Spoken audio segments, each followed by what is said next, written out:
Hello and welcome to the Perth Rectangular Stadium for this FIFA Women's World Cup clash in Group B. The Republic of Ireland making their debut on the world stage take on Olympic champions Canada, with both sides looking to claim their first victory of the tournament as they face off in Perth.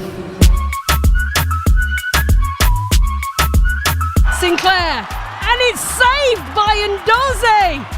Down to her left-hand side, she saves the goal. Finished Nigeria 0, Canada 0. I'll only reiterate that we know exactly what we need to do, and I'm hoping our quality and experience can help us do that, but I know they ain't going to give us 3 points very easily. And it all ended Australia 1, the Republic of Ireland 0. A brilliant 19 minutes, and Ireland, I have to say, frustrated Australia throughout the game with good fouls, but just not nearly enough in the final third. Stadium Australia, it ends Australia 1, Republic of Ireland 0. The girls settled into the game quite well, and the game plan, and then we were unfortunate to concede the penalty, and then I think we kept going right to the end and probably unlucky not to score. I think we have to take the good with the bad and just keep pushing on now, because we know what we can do and we want to get out of this group. We want to get results, and I think we can do that, and it's not going to be easy, but I think we believe we can do.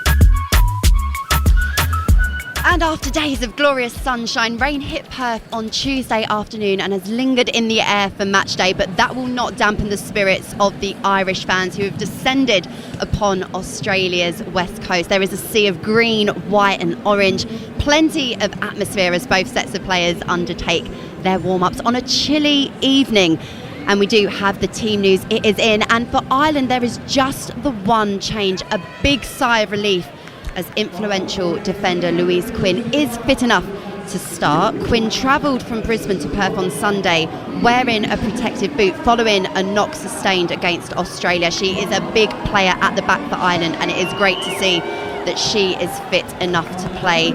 Forward Marissa Shiva, who gave away that costly penalty which proved to be the difference in the opening match against the co-hosts, is dropped to the bench. Birmingham City's Louise Quinn takes her spot. Canada, meanwhile, make two changes, and the big team news for them is that Canada's all-time leading goal scorer and history maker, Christine Sinclair, appearing at a record 6th World Cup, is not named in the starting 11. She missed what proved to be a decisive penalty against Nigeria and is on the bench. The positive news for the Canadians, less so for the Irish, is that Chelsea star Jessie Fleming is fit enough to start the game. Her creativity and flair will be a huge bonus, and Evelyn Viens is handed a start after making a very good impression off of the bench last time out. I'm delighted to say, alongside me to enjoy this game, I have Birmingham City midfielder Remy Allen. Remy, a massive 90 minutes ahead for both of these teams. What are your initial thoughts on the starting 11 and the changes made by both managers?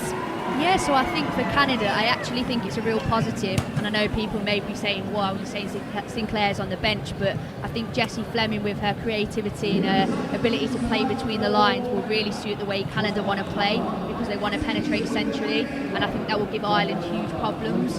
In terms of Lucy Quinn coming in, I think she's direct, she's brave, she's happy to drive with the ball, so I imagine Ireland will play on the counter a fair bit, so I think she will suit that. So positive changes for both teams. And how important is it that Louise Quinn was able to start this game as well? Because for Ireland, that defensive stability, the leadership and experience they have in that back line is going to be so important, especially when you look at the creativity, the pace that Canada have up front. Yes, absolutely massive. I mean, she's the centre of that, isn't she? She's a die-hard defender, heads the ball, body on the line, blocks crosses, blocks shots. She really holds them together in the glue in the centre of that defence, so it's huge that she's able to start today. And we have a whole host of Barclays Women's Super League stars, featuring many that you've played against, many that you've played alongside. Who should we be keeping an eye out for this evening?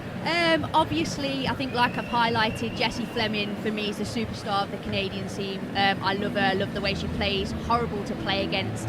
I'm going to give Ruesha Littlejohn a shout out for Republic of Ireland, huge mate of mine, massive player last year for Aston Villa as well. I'm excited that she's at a World Cup, and I don't think we can obviously not talk about Katie McCabe. You know, a lot of people talk about her aggression and her desire, but actually her qualities in possession are huge for this Irish team. Well, one player who certainly caught the eye for Ireland last time out was teenager Abby Larkin, who made history coming on against Australia to succeed Gary Kelly as the youngest Irish person to appear at a World Cup. She is such a special talent, taking it all in her stride. Abby spoke with Shabana Hearn ahead of today's group game. It was quite a physical game as well. What was the reaction amongst the players when you come off the pitch and got a minute to soak it all up? It was actually amazing, to be fair. All the players and stuff were just like, oh my God, like, you're literally making your World Cup debut and stuff, like, just soak it in and stuff like that. And yeah, I think they gave the players on the pitch a boost as well. I think because that burst of energy from me and Lucy and stuff, obviously fresh legs. And yeah, I think it pushed the team on to just give that one last bite, you know, to the end of the game. And yeah, all the girls pushed through, and, you know, obviously we couldn't get the result at the end. But so looking ahead to Canada and Nigeria, is it confidence among the squad? Can you go in for 6 points in this? yeah, I think we can. You know, we're a really good squad, and yeah, I think if we come into Canada playing how we did near the end of the game against Australia, I think we will do really well. I think we'll put Canada under pressure, and we'll hopefully, you know, finish our chances that we get, and yeah, get our 3 points. What a star in the making, Remy. I saw a fantastic video that the Irish FA shared on their Twitter page. It was a video clip of the reaction in Ringsend, Abby's hometown. The eruption of pride when she came on the pitch. The inspirational impact of these players on this global stage back home, it really can't be underestimated, can it? Yeah, for sure. And for a nation like Republic of Ireland, obviously their first time at a World Cup, to see, you know, the towns and stuff supporting them, and it's only going to grow their game in their own country as well. So it is massive, massive, massive thing for this country, and a real proud moment for them for sure. So much pride, and even more so going into this evening's game. A big challenge ahead. I just wanted to get your thoughts on, do you think that Ireland can capitalise upon this self-belief? Do you think it is possible for them to get 6 points from these next two group games? I think they have to believe that, and why not? Obviously they're the major underdogs coming into this tournament. They've got the first game out of the way, that have got the nerves out of the way. You know, the crowd that they played against, I'm pretty sure most players have never played in that audience before, so that, you know, the worst part's over almost. Now they can focus on the football, and I genuinely believe they can get something out of this game today if they can execute their game plan perfectly. It was a tough task, wasn't it, to take on the co-hosts on their own patch when there would have been all of that expectation. They did a really good job in terms of silencing the Australian crowd, and despite that penalty and the disappointment of it, they ended the game really strongly, had some really clear-cut opportunities as well. Do you think ending that match so strongly despite the result will add some impetus going into the start that they want to make this evening? Yeah, definitely, because they didn't, you know, Australia didn't dominate them completely. Ireland stayed in their game for most of the game. If they can go through this game being 1-0 down and stay in it, they'll be happy with that, because the last 20 minutes showed that they've got enough quality going forward, especially from set pieces, to hurt them. Well, look, we have so many stars to talk about, so many individual stories in this Ireland camp. Sinead Farrelly is one of them. She spoke about the World Cup campaign, the pressure on their shoulders, and perhaps what a daunting time for the debutants it is. Talksport's Shabana Hearn caught up with Sinead and asked her and Marissa Shiva how they've been supporting each other. I think we've been like support systems for each other, and we have like similar like just fears, anxieties, and feelings of pressure, and so we're just like close and friends. So we've just been like talking each other through it and hearing each other out and just like validating each other. And also like everyone on the team's been so supportive and amazing too. So yeah, it's been really nice to have her here. Can you explain those feelings of anxiety? Yeah, it's more of like, I mean, personally, I just like have a fear of like letting people down. I want to be perfect and like good and great all the time. And I think too, being on this team, like I've felt nothing but support, but I just like, I want to make the fans proud. I want to make this country proud. I want to make the girls proud. And I think the way that my brain has worked up until this point, it can like turn support and belief into pressure instead of, and I've been really working on just being so grateful to have that support in the first place. So yeah, it's just been like me battling against my own mind. Yeah. And just finally then in that moment with poor Marissa Shiva, she was devastated with what happened. How is she, and how did you help her through that? Yeah, I think the whole team came behind her and lifted her up, and we've all been there. You know what I mean? And so we all know what that feels like. Football's like, so there's so many emotions involved, but it's a team sport, and we win together, we lose together, and I think that we just like you have to kind of like feel your feelings and let it out, and then it's on to the next one. So yeah. You are listening to the FIFA Women's World Cup 2023 on Talksport 2 in association with Xero small business accounting software. Dream bigger. We have got an update to the team news to bring you here in Perth. Birmingham City midfielder Remy Allen and I are looking at a very tearful Heather Payne. The defender is out of this match. A hamstring injury in the warm-up means that Anya O'Gorman comes into the starting 11. Late changes like that, Remy, can be very, very unsettling. How big a blow is this for Ireland ahead of kick-off? Yeah, I mean, absolutely gutted for her. It's your worst nightmare as a player getting injured in a warm-up. However, the one thing I will say, this is why you have a squad. The player coming in, Mira O'Gorman, will be prepared, ready to go. She'll have done her homework. That's the point of being a sub. So, yes, it's not ideal, but I expect her to slot in and not much to change, hopefully. Tears before kick-off for the Irish. But for now, though, let's get some odd updates from 888 Sport. Joining us now is Will Gavin from 888 Sport to give the latest odds on Canada versus the Republic of Ireland. Will, good afternoon to you. What odds can we get for this afternoon's match? Afternoon, Charlotte. Yeah, I mean, slightly unsurprisingly because of their position in world football, Olympic champions, one of the favourites to go out of this group. Canada do come into this game as the odds-on favourites at 4-6 right now. But that disappointing opening draw with Nigeria, the fact that they did look off their game, and the fact this Republic of Ireland team do look incredibly resolute at the back. We've seen quite a lot of money come in on the draw for today, 11-5 right now with 888 Sport. If you fancy the Republic of Ireland outright, you can get that at 11-2. Also expected to be a relatively tight, relatively low scoring affair. If you think it'll be won by just the odd goal, under 1.5 goals, 21-20, under 2.5 goals goes all the way up to 1-3 odds on. So it's amazing how low scoring people think this will be. Both teams to score no, also at 2-5. So a potential tight, tense affair. And I was just hearing some of those fans speaking to Shaban out in Australia. A lot of people backing Captain Katie McCabe to grab a goal today. It's quite long odds, 13-2 right now with 888 Sport to score any time, 14-1 to open the scoring. So, if they want to try and back that from out there, they'll get some good odds on it. Thank you, Will. Those were the latest odds thanks to 888 Sport. 18 plus, gamble responsibly. BeGambleAware.org. Olympic champions Canada are ranked 7th in the world by FIFA and are 15 places above Ireland. So they might go into this match day 2 as the favourites, but they are winless in 3 matches and at risk of going 3 World Cup games without a goal for the first time in their history. Let's hear what their manager, Bev Priestman, had to say ahead of kick-off. I think from my perspective, we have to match it and hope that our quality shines through, but definitely first and foremost match that passion, hard work, horrible team to play against, and that's what we pride ourselves on. So we 1,000,000% have to match that first. And they know that about Canada too. I think it's probably a two-way street, but I think ultimately we've got to stay with the process and what we think it's going to take to beat this Irish team and stay clear-headed, because I think there's parts of the Irish team where if you're not careful you can get drawn into that and it can take you down a route that's going to take us off task. I think we've got the experience in the team to ride that and bring out our quality when it matters. Remy Allen alongside me. Interesting to hear the thoughts of manager Bev Priestman describing Ireland as a horrible team to play against. This is going to be a tough affair for Canada. They didn't get off to the start they would have liked at the tournament. But what kind of threat do you think Canada are going to pose this evening?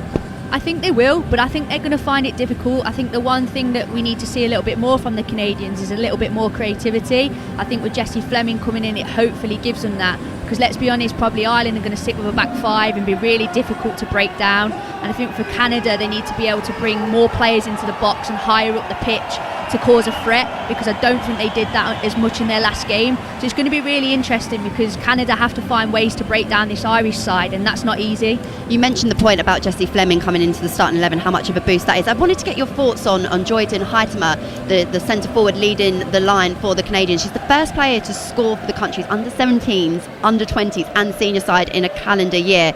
She's a lethal threat. What kind of centre forward is she? Yeah, I mean, that's pretty impressive, isn't it, to be fair? Yeah, she's a brilliant player, loads and loads of potential. She obviously likes to come to feet and link. She drops in between the lines, gets on the ball. She's obviously threatening around the box, so she will cause problems. It's going to be interesting, the matchup against Louise Quinn, because that's probably something she hasn't faced before. I mean, Louise Quinn's big, she's strong, she's aggressive, so I imagine she's not going to want to get in the fight. She's going to want to be, come to feet and drag her out a little bit more. So that'll be an interesting battle. There's going to be so many interesting individual battles to watch unfold over the next 90 minutes or so. And head coach Vera Powell will be hoping that the girls in green can take confidence from their strong finish against Australia to shake up this Canada side who had to settle for a point against Nigeria. The Ireland head coach shared her pre-match thoughts with the media, but let's have a little listen to what she had to say. Those last, I'd say like the last 25 minutes, especially those last few minutes of the Australia game, you're right, it did really light a fire under us and kind of show this 90-minute team that we have in us, and the ability, the dangers we have in us throughout an entire game. And I'd say that definitely was something that we take away, having looked back on the game and going forward, that we want to continue to bring into this game and kind of remember that we are reliable and we have that endurance, we have that longevity to make sure that we can come up with a result in the 90-plus minute or at any minute of the game. So yeah, I'd say that was definitely a positive leaving the Australia game. Canada is a very, very experienced team, and they know how to have patience in getting their results. They often get their results in the later stages, so that shows that they have the trust to keep on going with their game plan. They have a few exceptional players. Fleming will play tomorrow. Sinclair, of course, is a huge threat, and in their teamwork, they're very experienced. So we are fully aware of their strength, and we hope we can put something against it. You are listening to the FIFA Women's World Cup 2023 on Talksport 2 in association with Xero Small Business Accounting Software. Dream bigger, as we see both sets of players walking down the tunnel, preparing to make their way onto the pitch here at the Perth Rectangular Stadium. It is a drizzly evening in Perth, and the stage doesn't get much bigger. Both these teams looking for their first victory of the World Cup tournament so far. Canada kitted out in their traditional green, the Canadians in red. I'm delighted to have Remy Allen, Birmingham City midfielder, alongside me. A really nice atmosphere building away here. What do you think will be going through the players' minds in these final moments before kick-off? I think it's about blocking out the noise, to be honest. As much as the crowd's great, you sort of now need to be setting focus on what's ahead of you. I mean, I looked at McCabe and I looked at Fleming, and they look particularly focused. No love lost between the Chelsea and Arsenal duo. So yeah, both teams will be, setting up in their mind, what's my job, what's my role, what's my responsibilities, and they'll just be wanting kick-off to come now. Lots of high fives being exchanged amongst the Canadians, and a really, really good turnout here this evening for this matchup. Both sets of players are on the pitch, and we're going to prepare now to hear the national anthems.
Please remain standing if you are able for the playing of the national anthem of the Republic of Ireland.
as the Irish national anthem draws to a conclusion. Big smiles on the faces of the Ireland players. Courtney Brosnan, goalkeeper, and the skipper, Katie McCabe, beaming Remy Allen. There's a focus and a steeliness there, but also you get the sense that these Irish players feel relaxed and very, very ready for this big game at the World Cup. Yeah, definitely. Wow, I got goosebumps listening to that then. But that was my point. You made it greatly there, that actually there was a focus, but the smiles and the relaxed body language of the players is a little bit different to probably what we saw in the first game against Australia. So it's a positive sign that hopefully the nerves are out of the way and now they're focused and ready to enjoy the game. Well, Remy, you know exactly that kind of edge that you have to have as a professional footballer. You need to use that adrenaline so effectively. For the Irish, a lot has been said about the manner in which they play, the physicality, the aggression, but that's the strength of their game, isn't it? And it's about having the balance of that aggression. Miss would just absolutely enjoying your football. That is going to be the key if they are to overcome the Olympic champions. Yeah, definitely, and it's a key part of their game which everybody seems to highlight, and I think opposition's trying to turn that into a negative, but actually it's a huge positive for Ireland. That's what they're good at. They're horrible, they're nasty, they're difficult to beat, but they do possess quality as well. It was fantastic to read in the week. Louise Quinn, who comes into the side for Ireland today, she said that we're little old Ireland and people underestimate us. Well, if their 90 minutes against Australia is anything to go by, these Canadians will not be underestimating the Irish. I mentioned Lucy Quinn, one change. There was a late change for Ireland ahead of kickoff. Heather Payne was named in the starting 11 by Vera Pauw. She tweaked her hamstring in the warm-up and she was seen pitch side, visibly upset, tears in her eyes. She will miss out this evening and she is replaced by Anya O'Gorman, and we are expecting Ireland to line up in a similar formation to how they did against the Australians, to good effect for long durations, as Remy was speaking about early on, with Brosnan in goal, Fahy, Quinn, Connolly, the centre-back free almost, with support from Anya O'Gorman and skipper Katie McCabe in those wider roles. Denise O'Sullivan, a really important player in the midfield with Rusha Littlejohn, Remy's former teammate, so we'll hear all about her game as the 90 minutes unfolds, with Lucy Quinn, Sinead Farrelly and Kira Carusa completing that Ireland lineup. For Canada, there are two changes as well. Jessie Fleming skippers the side, the Chelsea forward, who's got so much creativity, so much flair. She is brought into the side, whilst Christine Sinclair, making her 6th World Cup appearance, Canada's all-time leading goal scorer, is dropped to the bench. Canada will line up in a 4-2-3-1 formation with Sheridan in goal, Revere, Buchanan, Gilles and Lawrence the back four, with Quinn and Grosso. We're expecting to pivot on that midfield, supporting Fleming, Leon and Viennes, with Heitema up top for Canada. Both teams look focused. The rain is still drizzling here and there is a sea of green, white and orange and red amongst us. A brilliant atmosphere building, and it is going to be the Canadians, it is going to be their captain Jessie Fleming to start the game for us. The referee blows her whistle and Fleming plays the ball back. Chelsea centre-back Buchanan with a long searching ball towards the left-hand side. Some aerial threat for the Irish to have to deal with early on, and it's something that Niamh Fahy will enjoy throughout the 90 minutes, I'm sure. As Birmingham midfielder Remy Allen pointed out very early on, the height and physicality is something that Ireland like, as it's a very early attack here, 20 seconds on the clock. And Jordan Heitema showing her intent for the Canadians. A good tempo to the opening 30 seconds of this game. And it will be about each team trying to suss each other out in the early phases, won't it, Remy? Yeah, for sure. I think, Ireland will want to settle this down and get into a bit of a pattern. I think, it looks like the Canadians are going to come out fast and going to go for it. Ireland has sort of got to weather that storm in the first 10-15 minutes and hopefully settle into the game a little bit. The whistle blows as Kira Carusa fouls Vanessa Gilles, the Lyon centre-back. That would be, again, a really interesting individual battle to watch unfold this evening. Carusa, employed to lead the line for the Irish, works really so hard both on and off the ball, and it will be her task this evening to make sure that Buchanan and Gilles know that they are in for a game, as Canada have the ball in their own half. Gilles looks for that forward pass to Quinn. Quinn advances into the Irish box, plays it out to her left-hand side to Lawrence. Some neat passing, but it's intercepted by the Irish. O'Sullivan on the ball. O'Sullivan on a yellow card, so it will be a required disciplined performance for her, Remy Allen, because of course if she gets another yellow, she's out of what could be a massive decisive game against Nigeria. Yeah, for sure. It's always difficult going into a game like this when you're on a yellow, but when you're in the game, you're fully focused. Obviously, she'll have to have some discipline, but she's an experienced international. She knows how to play the game. She'll be fine. O'Sullivan's already had some good touches in the middle of the park for the Irish, who look to advance into the Canada half. Katie McCabe sees the ball trickle off and she's sprinting over to pick it up, setting the tone for her teammates, and she's going to take this throw in just inside the Canada half. Here on Talksport, we've had 2 minutes played. It's Canada 0, Ireland 0. Ball hobbling around the 18-yard box is eventually cleared by Canada, and Jessie Fleming hooks the ball out towards that right-hand side where Viens was making a run, but the Irish defence already looking really coordinated, really organised as McCabe punts the ball, clears it, and Caruso will put Buchanan under some pressure here. Buchanan does well to square the ball off to her centre-back partner. It's slightly scrappy in these early opening exchanges, but a lovely ball is played down the right-hand side, plenty of whip onto it, and the cross comes into the box. It's a fantastic run into the 6-yard box by Caruso, and that is a brilliant move from the Irish Remy Allen. Wow, what a start. Lucy Quinn, what a ball. Early delivery into the box behind the centre half. Caruso unlucky not to get on the end of it, but it's just interesting in these moments how many Irish players can actually join in and get in the box, because at the moment she's quite isolated, but good early chance.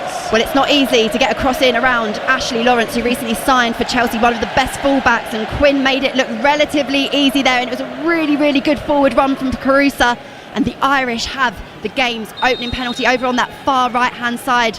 The captain, Katie McCabe, is going to take it. So much pressure on McCabe's shoulders going into this tournament. She lifts her arm aloft to signal to her teammates. The left-footed delivery comes in. It's fantastic. It's gone into the back of the net. Oh my God! All the way in from Katie McCabe. Ireland have scored their opening goal, and who better? It is their leader. It is their captain. A history maker. That corner has gone in.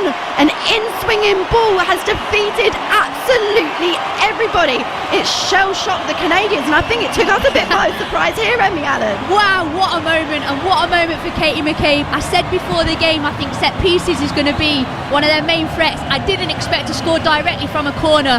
Unbelievable delivery. Keeper's just misjudged probably the height of it, but what a moment for her, what a moment for Ireland, and what a start. I mean, I could assess the goalkeeping there, but I want to give all this credit to someone like Katie McCabe. I said just before that corner was taken, so much pressure on her shoulders. I think her reaction to the goal summed it up as well. But what a fantastic start. This is the quickest goal in the World Cup so far. The Irish have got off to a phenomenal start. They lead Canada here. 4.5 minutes on the clock. Yeah. Katie McCabe's name will be etched into Irish football folklore for decades to come. A brilliant, brilliant start. But as good as that start is, Remy, it's important for the Irish not to get too carried away by it. Absolutely. I was just going to say, I mean, I'm getting carried away here, but yeah, now they've got to settle. Now they've got to use, the older players have got to use their experience and manage these next 10 minutes, because you're most vulnerable when you just score. So it's going to be really interesting, but they've just got to slow the game down and calm it down now. Important for the Irish to keep the concentration levels up, and for Canada, trailing a goal behind here, they're going to search for a quick equaliser. Some passes exchanged over on the right hand side of the pitch. McCabe with an important block, and the Irish's tenacity when they haven't got the ball is part of their game, the way that they're pressing far up the pitch, and already we can see it's forcing the two centre backs into long searching balls. As Jessie Fleming with a cross, it's cut out by Quinn. Little John back to McCabe. McCabe's clipping those balls long down the channels, but it's working quite effectively for Ireland so far. Yeah, for sure. I mean, Canada obviously dominate possession, so on a transition, I think, you know, the centre forward of Ireland is trying to run the channels, and you know, we've seen that with the chance before the goal. It was actually Lucy Quinn running the channel, and because the Canadian fullbacks tend to get really high really quickly, they leave space, and Ireland are exploiting that. Fantastic assessment there from Birmingham City midfielder Remy Allen. You join us on Talksport 2, where we've played just over 6 minutes and we've had a goal already, the fastest in the tournament so far. It's Canada 0, Ireland 1, and it was a goal that took all of us by surprise. I think all 11 that played for Ireland, all 11 that played for Canada, and us here providing you commentary on Talksport 2. A direct free kick from Ireland's captain, Katie McCabe. And it was poor goalkeeping. Kylene Sheridan, very, very experienced goalkeeper, 35 appearances for Canada. She's kept 18 clean sheets. She's going to be disappointed with that, isn't she? Yeah, I think on reflection, probably her footwork, and she just misjudged the height of the ball. But ultimately, you know, the delivery was brilliant. There was actually no Irish players attacking the ball, so even more so, probably the Canadian goalkeeper will be disappointed. But let's not take anything away from Katie McCabe. She fully deserves that. The noise that erupted around the rectangular stadium that we play at here in Perth was phenomenal. A moment that you can just imagine all across Ireland as well. There's lots of watch parties going on. There's lots of little boys and girls being inspired by these young players, and Katie McCabe, the captain, stepping up, and Katie McCabe is on the ball as Ireland advance into the Canada 18-yard box. McCabe has gone all the way there, and there's a little touch, and she's gone down in the penalty area, Katie McCabe. She's not appealing. Remy, give me your thoughts on that. Not much in it? No, I think she'll be disappointed with herself there, because she didn't quite get her head up quick enough to get a shot off, and then I think she overran the ball, and she's just anticipated the contact that didn't quite come. But a great driving run from her, and I was fully expecting her to unleash a shot. Buchanan was the defender that made the lunge in on McCabe there. She will know all about the threat that Katie McCabe poses. Buchanan, of course, playing for Chelsea. McCabe playing for Arsenal. They would have done battle many times in the Women's Super League. But I wasn't expecting Katie McCabe to be able to advance so freely into the Canada half. That would be another, again, bit of optimism for the Irish to look ahead and try and get a second, as a long ball is played into the area. It's headed away by Fahy initially.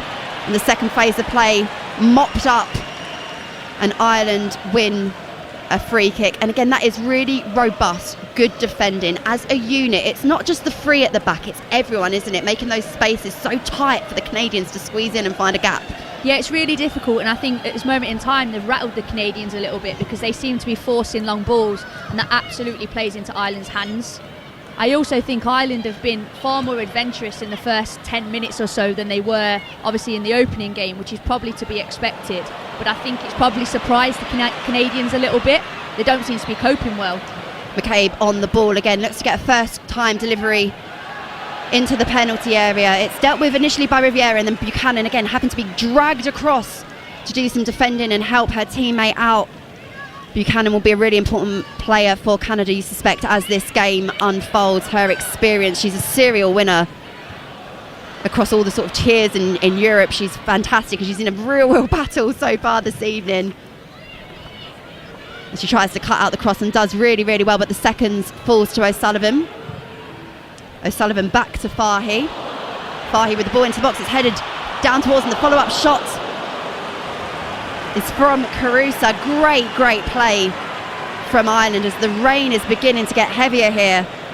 It's Ireland who are raining down on the Olympic champions. Yeah, Canada just seem completely rattled. You know, they're getting nowhere near players to put any pressure on the ball. Their shape seems disjointed. Ireland having real joy, and you know what, it'd be really nice to see Ireland push on and capitalise on this pressure. Ireland 1-0 up with 10 minutes to play here on Talksport 2. It's an absolute pleasure to have your company and bring you coverage of this game. Can Ireland pull off what would be a memorable victory, their first at a World Cup? They've scored their first goal, and we're in the position with Katie McCabe taking a corner again. This is how Ireland got their opening in the match. McCabe again with a similar routine. The in-swing-in corner comes in, but now that inside post is covered and the ball is headed away, but only so far as a throw-in over on that corner. McCabe thinks about taking it, but elects to drop the ball down.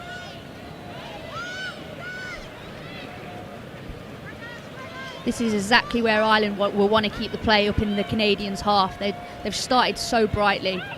Farrelly offering some support. There's plenty of bodies over on that right-hand side for Ireland as another ball comes in from Quinn. It's cleared by Gilles. And Canada just not looking after the ball at all, and any loose pass that there is snapped up by a player in a green shirt, but Jessie Fleming dropping back, plays the ball long, and Courtney Brosnan is off of her line, out of the area, punts the ball long. Good effective goalkeeping. It's not always the prettiest parts of the game you need to do, but Brosnan was there to make sure that not too much pressure was applied by the Canadians. Yeah, she just mopped up nicely. It's going to be really interesting from the Canadians' perspective, because they don't score many goals, and now they have to find a way back into this game. The Canadians, who have had some real troubles kind of coming into this game. A lot has been said about their work for sort of greater transparency with Canada's soccer about the financial discrepancies, and Janine Becky, who unfortunately is sidelined with a torn ACL, has handled those negotiations for her teammates so that they could focus on the World Cup, and a deal on equal pay was done just a few days ago, which is fantastic news. And I suppose perhaps the Canadians have their own element of pressure, Remy, fighting for that equality. It can be distracting, and I suppose there's an extra onus to go and prove it with performances on the pitch. Yeah, for sure, and I think it's something that they shouldn't have to have gone into this World Cup dealing with. You know, it's an additional stress that, you know, the World Cup's enough, dealing with that, dealing with the pressure, dealing with, you know, feeling fit and ready to go and game plans and all that stuff. External factors shouldn't be a thing, so it's disappointing for them that that's been a thing, but it's good that they've got their equal pay and fully deserved.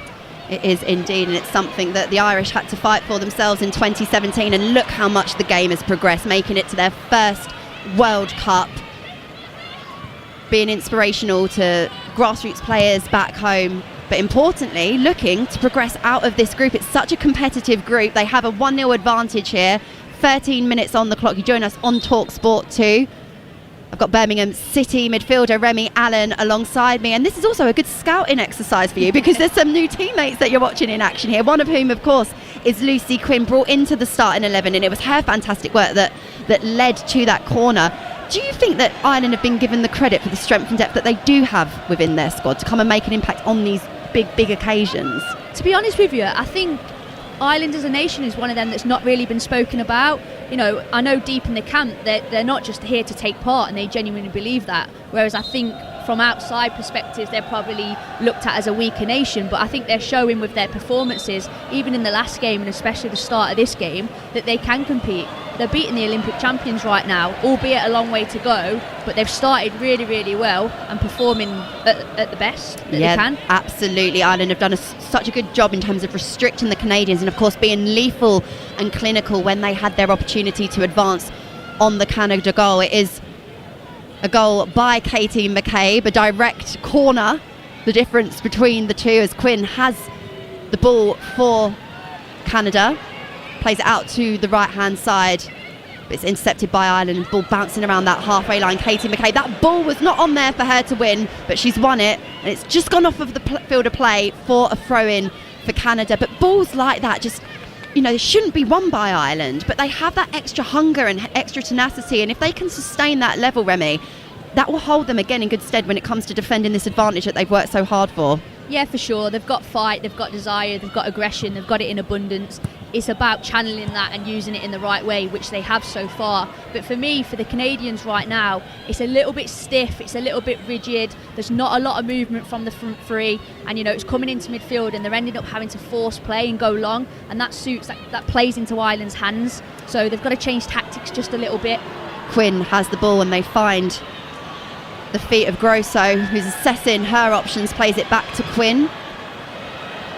Quinn with a half attempt at a goal, strike towards goal there, Remy. Not the best decision, poor decision from Quinn. Yeah, I think actually she was trying to dink a ball in behind, but no one anticipated it, but it was too straight, it was never going to get there, and again they're forcing play, so they're playing right into Ireland's hands. Ireland will be so happy with this start.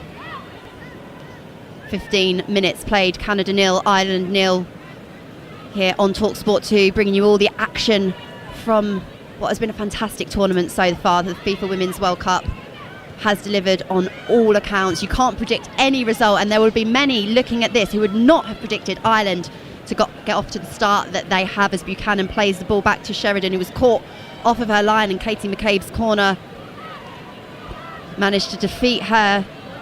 The in-swinging corner going right over the tip of her gloves as Buchanan advances into the half, finds Quinn out to the right hand side, and another cross into the box. No danger, no threat. Brosnan gathers easily. I think for Canada, if they look, Jessie Fleming's taking up some great pockets of space in between the lines on the back shoulders of the Ireland midfielders, but they're not trying to play through right now, they're trying to force over, and she'll be really frustrated. If they can get her on the ball, she'll be key to getting them back in this game. Brosnan's goal kick spends a lot of time in the air, and it's headed back into the Ireland half, where Jessie Fleming is trying to keep a hold of the ball, but she's surrounded by green shirts. Fleming battling away with Rusha Littlejohn, and Littlejohn wins that battle, finds McCabe. McCabe with a first time ball forward into the path of Kira Caruso, who's in an offside position. And let's talk about your former teammate Rusha Littlejohn, because she has to do a lot of the dirty work for Ireland, and in those situations she is a player that you want to rely upon. Yeah, I was just going to say, I love that from her in there. The tenacity, the desire, the aggression. She does, the bits that nobody sees. She covers so much ground that I don't think people even appreciate, and she's key to what Ireland do. But yeah, she's one of them that won't get the limelight, but she fully deserves to be there. She fully deserves to be playing in this World Cup. She had a really difficult season with injuries, so I'm just so happy she's made it and she's fit. Denise O'Sullivan looks to exchange a nice little 1-2 in the middle of the park, but Buchanan is onto it. Buchanan plays the ball back to her goalkeeper, but the possession again, it almost feels like one-way traffic at the moment towards the Canadian goal. But O'Sullivan is loose with possession, and now Canada can attack, and they've seen an opening of space over on the left hand side, but it was incredibly ambitious, and the ball trickles to the feet of Brosnan in the Ireland goal. Brosnan rolls it out to her right hand side, and Ireland can mount another attack. Fleming and O'Sullivan in an aerial battle. It's a battle that the Canadian captain wins. A slide-in tackle from Niamh Fahy means that Ireland have the ball once again. They are being so relentless in the pursuit of any little thread, any little bit they are making the most of, and now they have another corner, and that again, Remi Allen is down to hard work, tenacity, and simply not giving up. Yeah, and credit to Caruso. I think she's occupied the two centre-halves so well. Any time an Ireland player faces up, she's trying to run a channel. She's got a corner out of nothing there. She's had a fantastic start to this game. Arguably could have had a goal as well, so really well done from her. Caruso takes a deep breath, puffs out her cheeks, and as she might, it has been a very busy 19 minutes for the London City Lioness.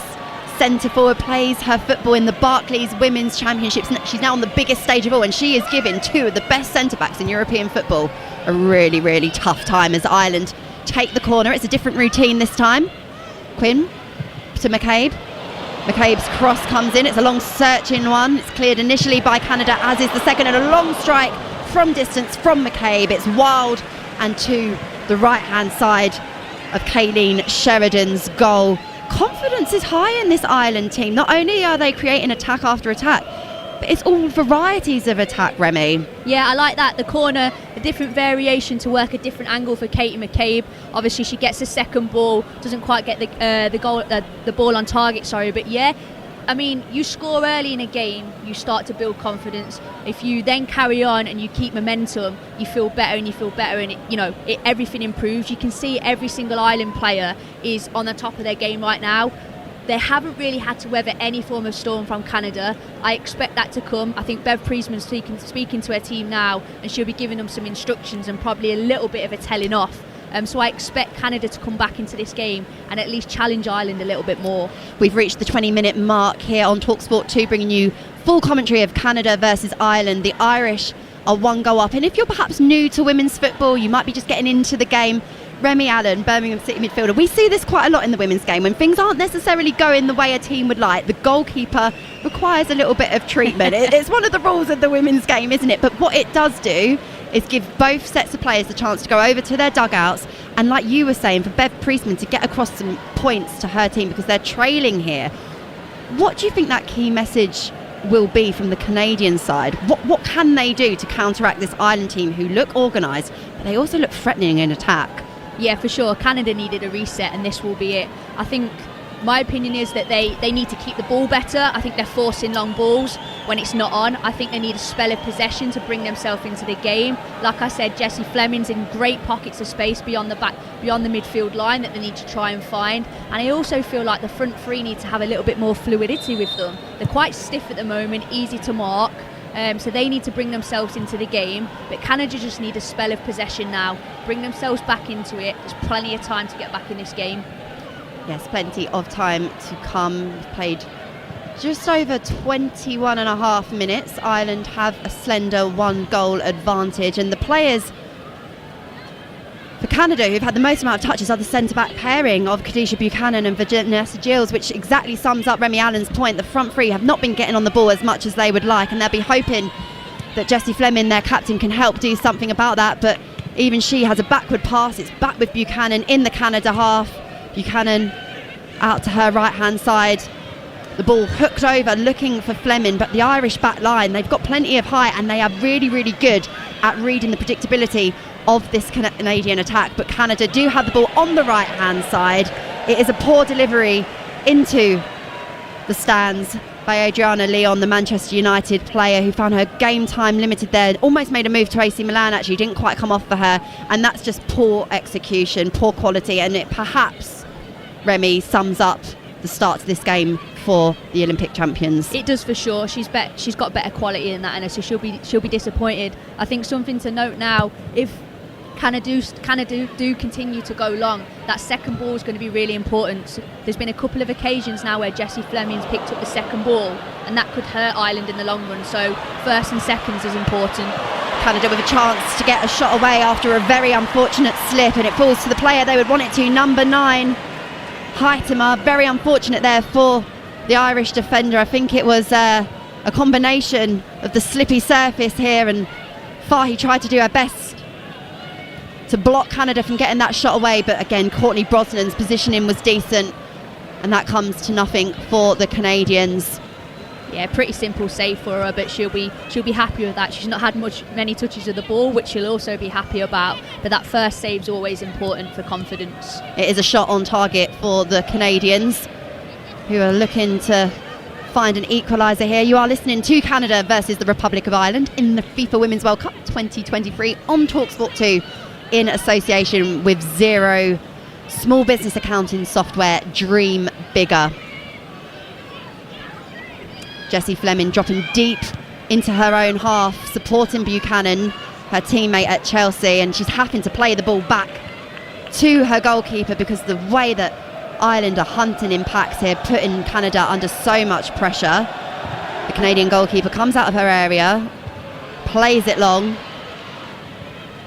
and a direct ball looking for Heitema, but Ireland come away with possession over on the right-hand side.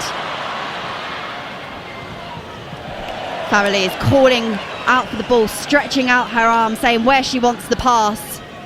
That's great play from Ireland. They're recognising that the Canadian fullbacks are high, so the minute they win it, they're trying to play into that channel with the space that's been left, and they're getting real joy down the sides of Canada. O'Sullivan in a battle with Ashley Lawrence. It's a battle that Lawrence wins, but O'Sullivan is backed not by one but 2 Irish teammates. Lawrence is in a heap on the floor, but Ireland are playing on as they're entitled to do. There was no foul in the build-up to that. Again, that hunger and appetite paying dividends for the Irish as the whistle is eventually blown. Ashley Lawrence, over 100 appearances for Canada. A very, very influential player for them. She was on the end of an actual real horror tackle in the first opening game of the tournament, one that could have caused a lot more injury. This is far less innocuous. She's gone in to challenge Sinead Farrelly. Nothing in it, no foul. Perhaps just one of those unfortunate ones, Remy, a bit of a harsh landing.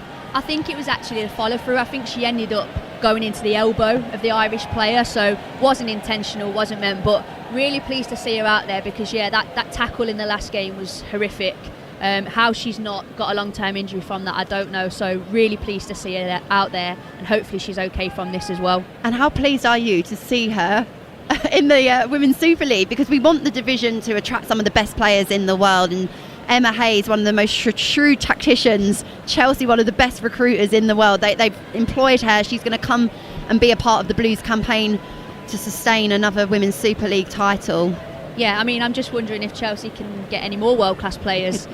Quite pleased that I don't actually have to play them this year, potentially. Fantastic addition to the WSL, and it's brilliant that we're attracting that calibre of player these days.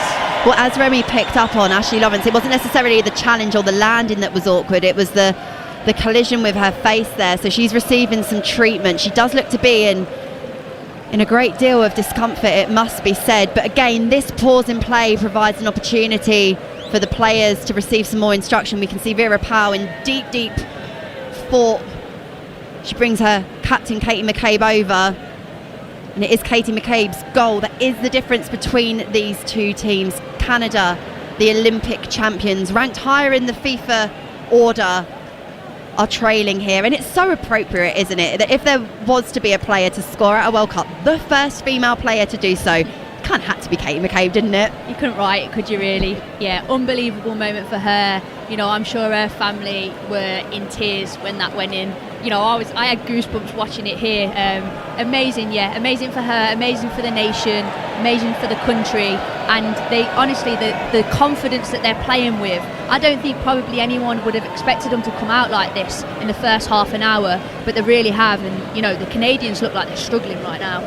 Katie McCabe is Ireland's captain. She was appointed when she was just 21 years old, and it was actually Colin Bell, who is the South Korea coach in Group H, who made that phone call, who made that decision. And what a fantastic decision it's proven to be, because so much gets said about Katie McCabe being that big time player, but the example that she leads, that hard work and endeavour alongside incredible technical ability, I reckon that every team in this FIFA Women's World Cup would want a Katie McCabe in their squad. Oh yeah, for sure. And I mean, that's why she plays for Arsenal, one of the best teams in the world. Like we said before, you know, what she gives in terms of desire and heart, you know, some players don't have that, but it's her actual ability on the ball that we should be talking about more, because she's incredible. And left-footed as well, which is hard to find. You know, everyone wants left-footers, so yeah, she's got a bit of everything. What is also incredible to consider is that she once worked at Nando's. She was a grill coordinator, and here she is coordinating, pulling all of the strings on the biggest stage of all, and it shows how far the game has come, especially in Ireland, where we mentioned that they had their own negotiations for equal pay and equal opportunity back in 2017. There are players in this team playing for Ireland who had to change in toilets, that had to wear the same kit as the youth teams, and here they are, and they're having to do a little bit of defending, and they're doing that defending really, really well as well. One of those players that was a part of that regime, Niamh Fahey, seeing the ball out.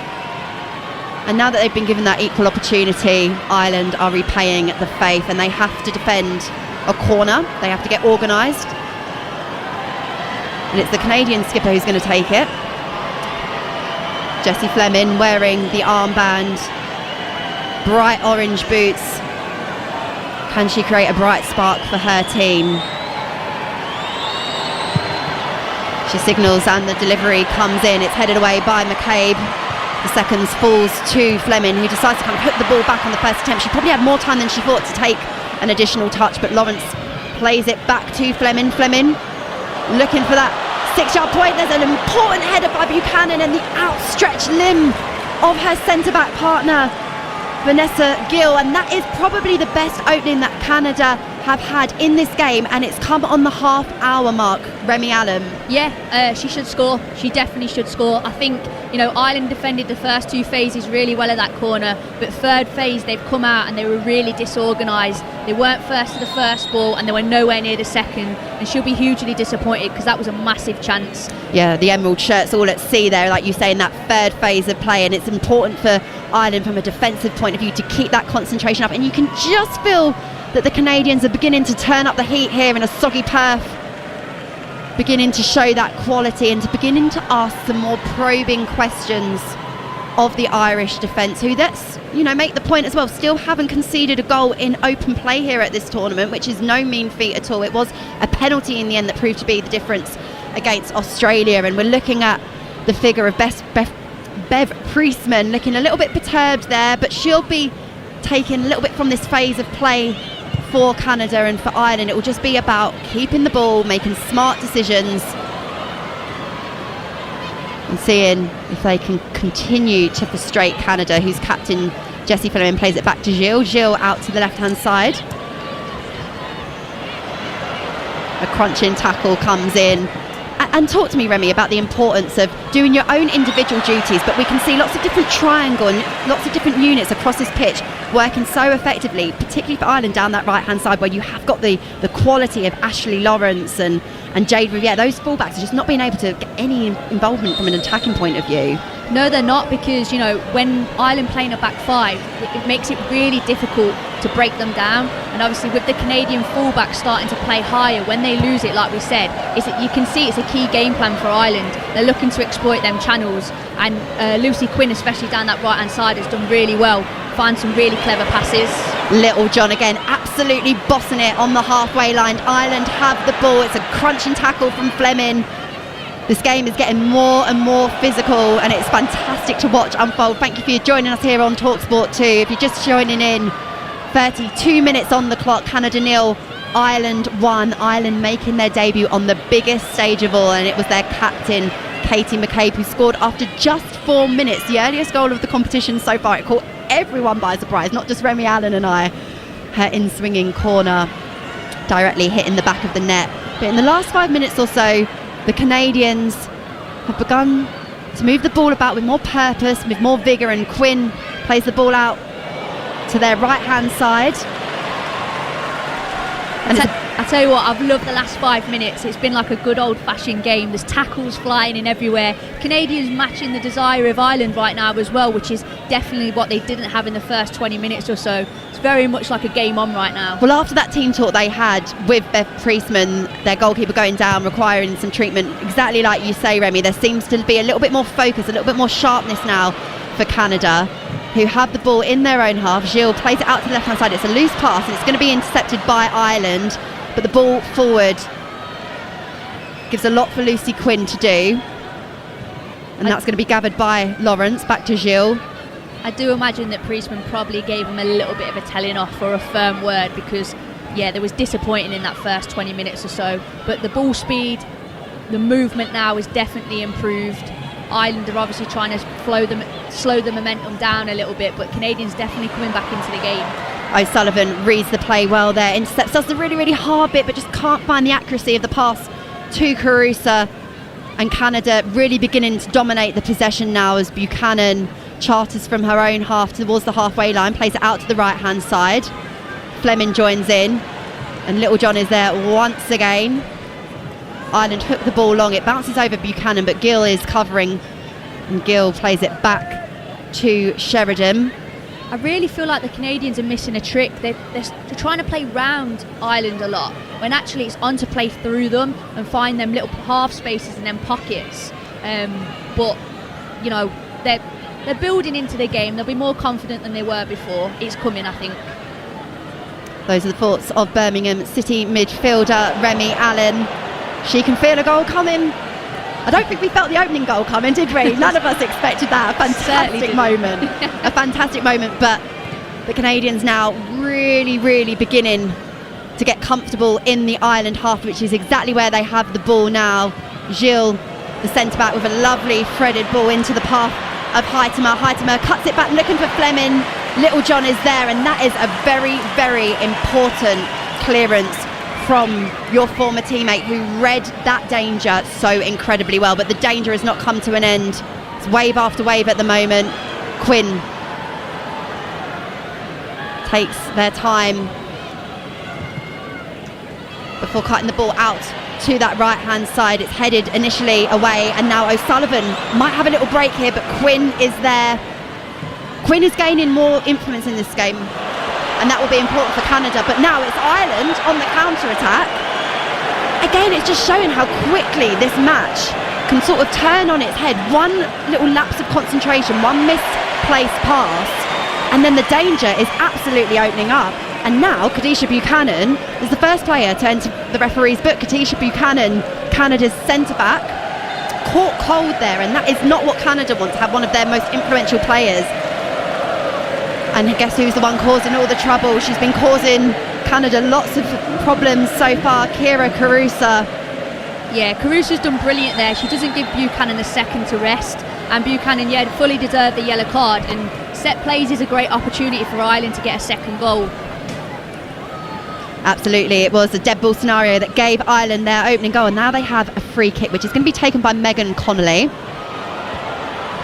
Spent a long time up in the air towards that 6-yard box. It's fallen to O'Sullivan, whose right-footed shot ricochets off of a Canadian player. It's all rather scrappy on the outskirts of the area.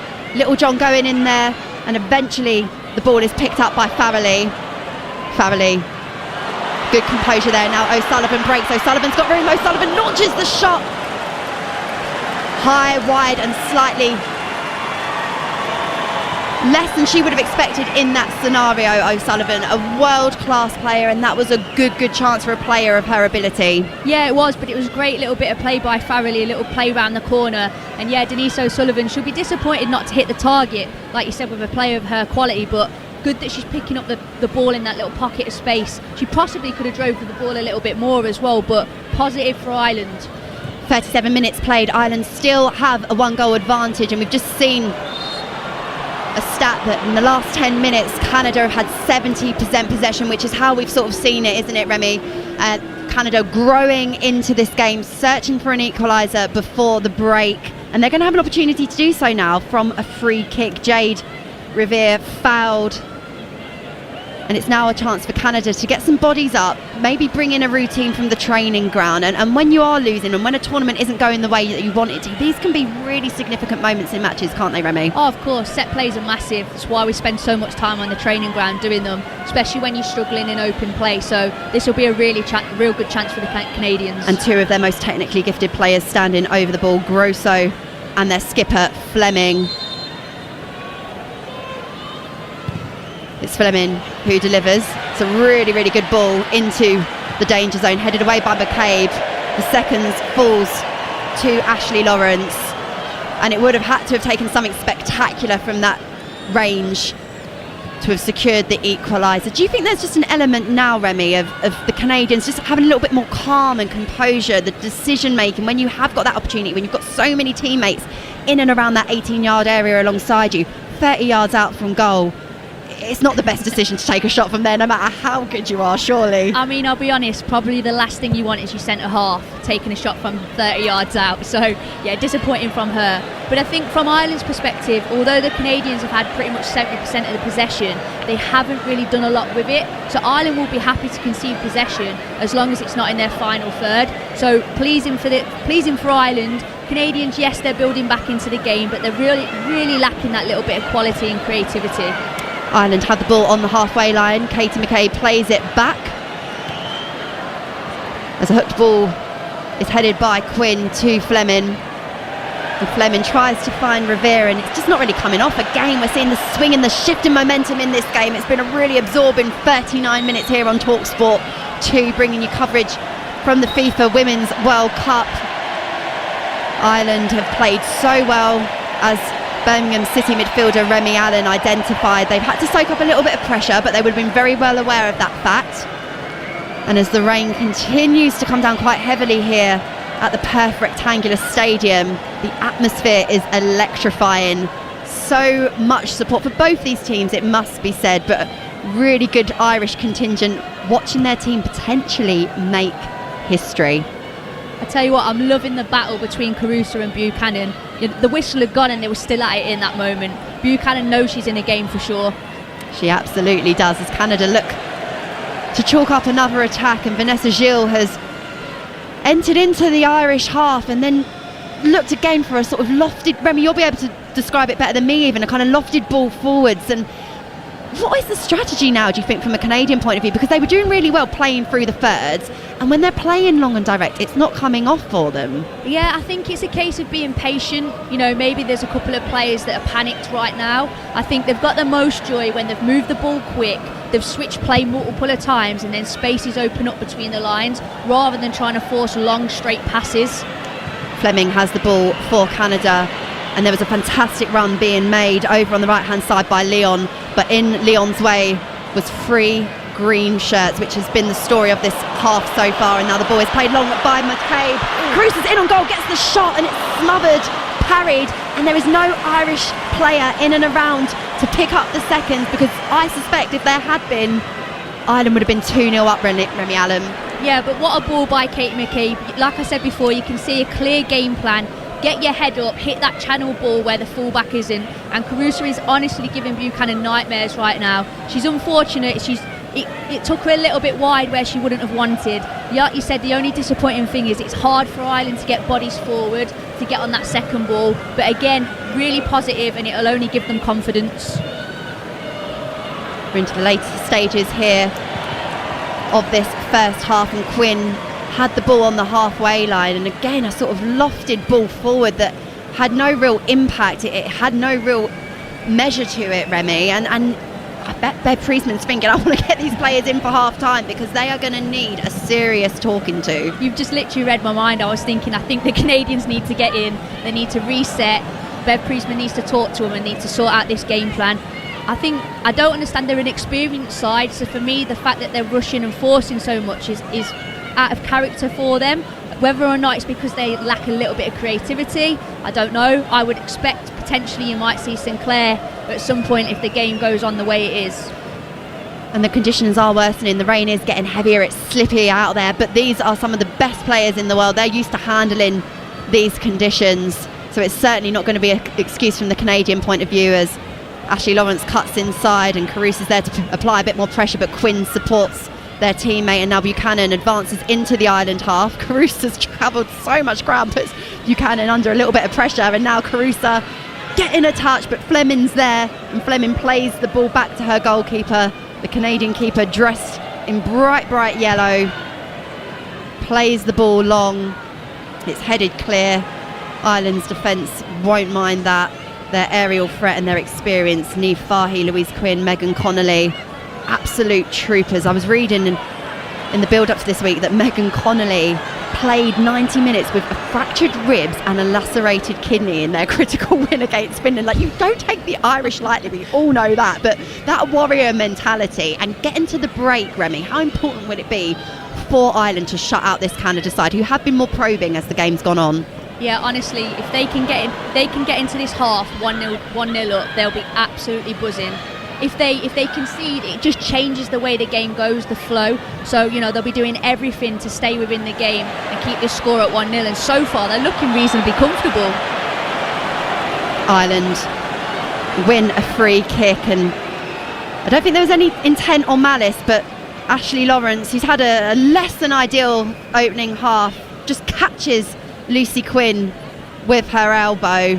It's all again part of the wounds that come when you go into battle at a Women's World Cup, and Lucy Quinn won't mind that because it means that her team can take a little pause, they can get bodies up the pitch, and they can wind this clock down into a very important half-time, Remy Allen. Yeah, for sure. It's a clever little foul, to be honest with you. It's one of them where you can just manage momentum now, like you said, slow the game down, couple of minutes left on the clock, get in, reset, refresh, and be ready for this second half. She might be hoping for a black eye like Louise Quinn's got. Quinn picking up a hefty black eye after all of her endeavours against Australia. Looks hard as nails, is hard as nails, and has done a fantastic job in ensuring that Canada have endured a very frustrating 44 minutes or so here on Talksport. You are listening to the FIFA Women's World Cup 2023 on Talksport 2 in association with Xero small business accounting software. Dream bigger, and the Irish couldn't be dreaming bigger right now. They are 1-0 up against the Olympic champions at their debutant tournament.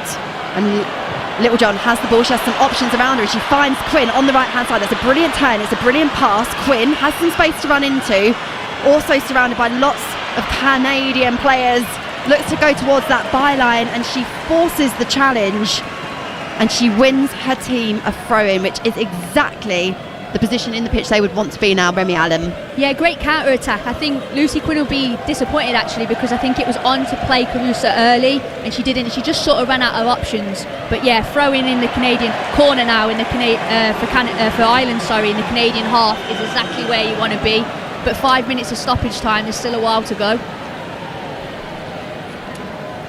And there were a few question marks really about the demands of the travel for this Ireland team. They have had to do more than any other team in this group stage. I think it's something like 8,000 miles they've had to up. There's been no tiredness, there's been no fatigue in this opening 45 minutes. And there's a sense of deja vu here from minute 4 where Katie McCabe went over to that far right hand side to the corner flag.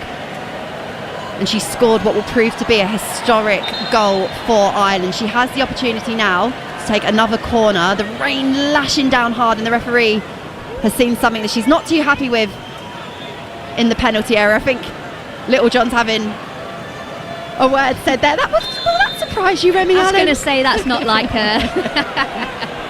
Always in trouble. Ireland making it very, very difficult for Canada as that rain lashes down even heavier. The ball comes in, it's another decent delivery. It falls incredibly taken, well shot down there by Farrelly. Oh my goodness me.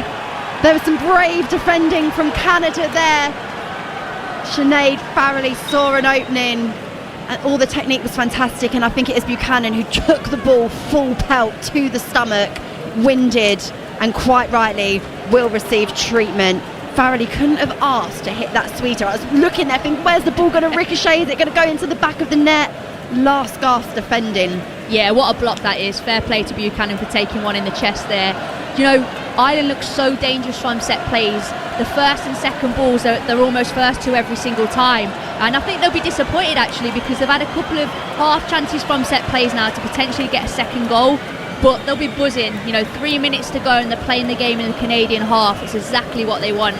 And it's almost like you're in Ireland right now with this weather. Yeah, absolutely. It's almost like playing at home, isn't it? As the rain is lashing down here. Filthy conditions for both these teams to play in. We have 5 minutes additional time, and as was the case at the Men's World Cup in Qatar, the officiating will be done in this tournament so that every sort of minute the ball is out of action will get added onto extra time. So we've got 5 minutes, but we're going to have even more because Kadisha Buchanan, unfortunately, is still down on the pitch, still requiring treatment, which is going to be incredibly concerning for the Canadians because she is such an important player for Canada in that centre-back pairing with Vanessa Gills. They're two of the best centre-backs in the world, really. We get to see them play in the Women's Super League, and Jill plays for Lyon. They played against each other in the Champions League this season. What a battle that was at Stamford Bridge. Buchanan, with the bright orange boots, just makes her way back onto her feet. She looks uncomfortable, but it does appear that she will be able to continue. She's making her way off the field of play, and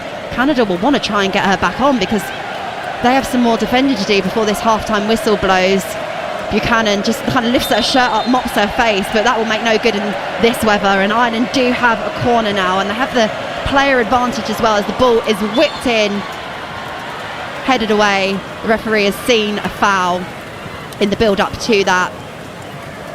And it really, really is disgusting weather, isn't it, as well? And that will play a part as this game goes on. Yeah, for sure. I imagine it's a goalkeeper's nightmare as well. Any shots, anything along the floor now is going to zip. But yeah, I don't really know where this weather's come from.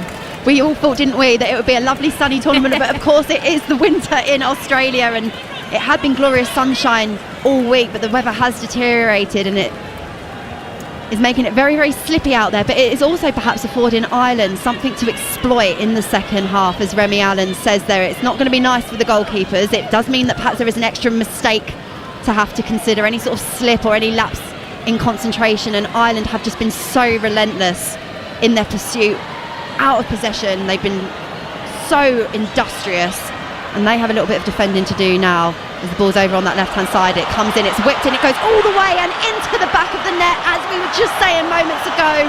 Nightmare conditions to have to defend against, and just before the half-time whistle blows, Canada get their way back into this game. Canada won, Ireland won. Wow. Ireland are going to be absolutely devastated with that. To concede so late on in the first half, like I was saying, is an absolute nightmare. And I think the conditions have definitely played a part in that. The delivery's just sort of zinged in, and I think it evaded everyone and it's gone in the bottom corner. Yeah, it was good work down the left-hand side for Canada. The ball got whipped in, and as we were saying, so difficult for all the players. I think the last touch might have come off of Connolly. There was a sea of green and white shirts in there, and it was a really, really good ball delivered in, and the last touch has come off of the Irish defender, which just kind of makes it even more sour from an Irish perspective, doesn't it, Remy Allen?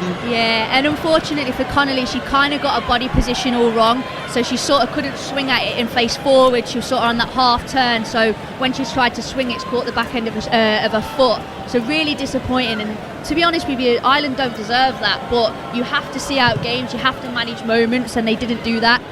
It's a really interesting point, isn't it? Because you spoke about how well Ireland were doing in terms of managing that phase of play. They did really well for that concentrated period that Canada had of dominance, and then it ends up just being that key moment, that key second, and that is what happens at World Cups. That is when you are on the biggest stage of all. If that concentration dips for a little moment, you will be punished, and Canada have got their equaliser. We've played 6 minutes of injury time. We were allotted 5, but Kadisha Buchanan took a blow to the stomach, so I suspect we might still have about a minute left to be played here. We'll keep an eye on the referee, Laura Fortuna, the Argentinian referee, in a bright pink shirt in the middle of the park.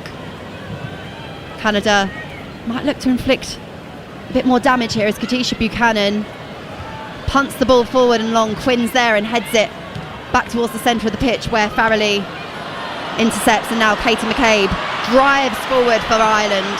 Ireland's goal scorer has her head down, takes a little glance up, has advanced so far down this pitch, and Buchanan again having to be pulled over and deal with it. And how many times have we said that in terms of Buchanan having to go and deal with the threat that Ireland are posing down the wing?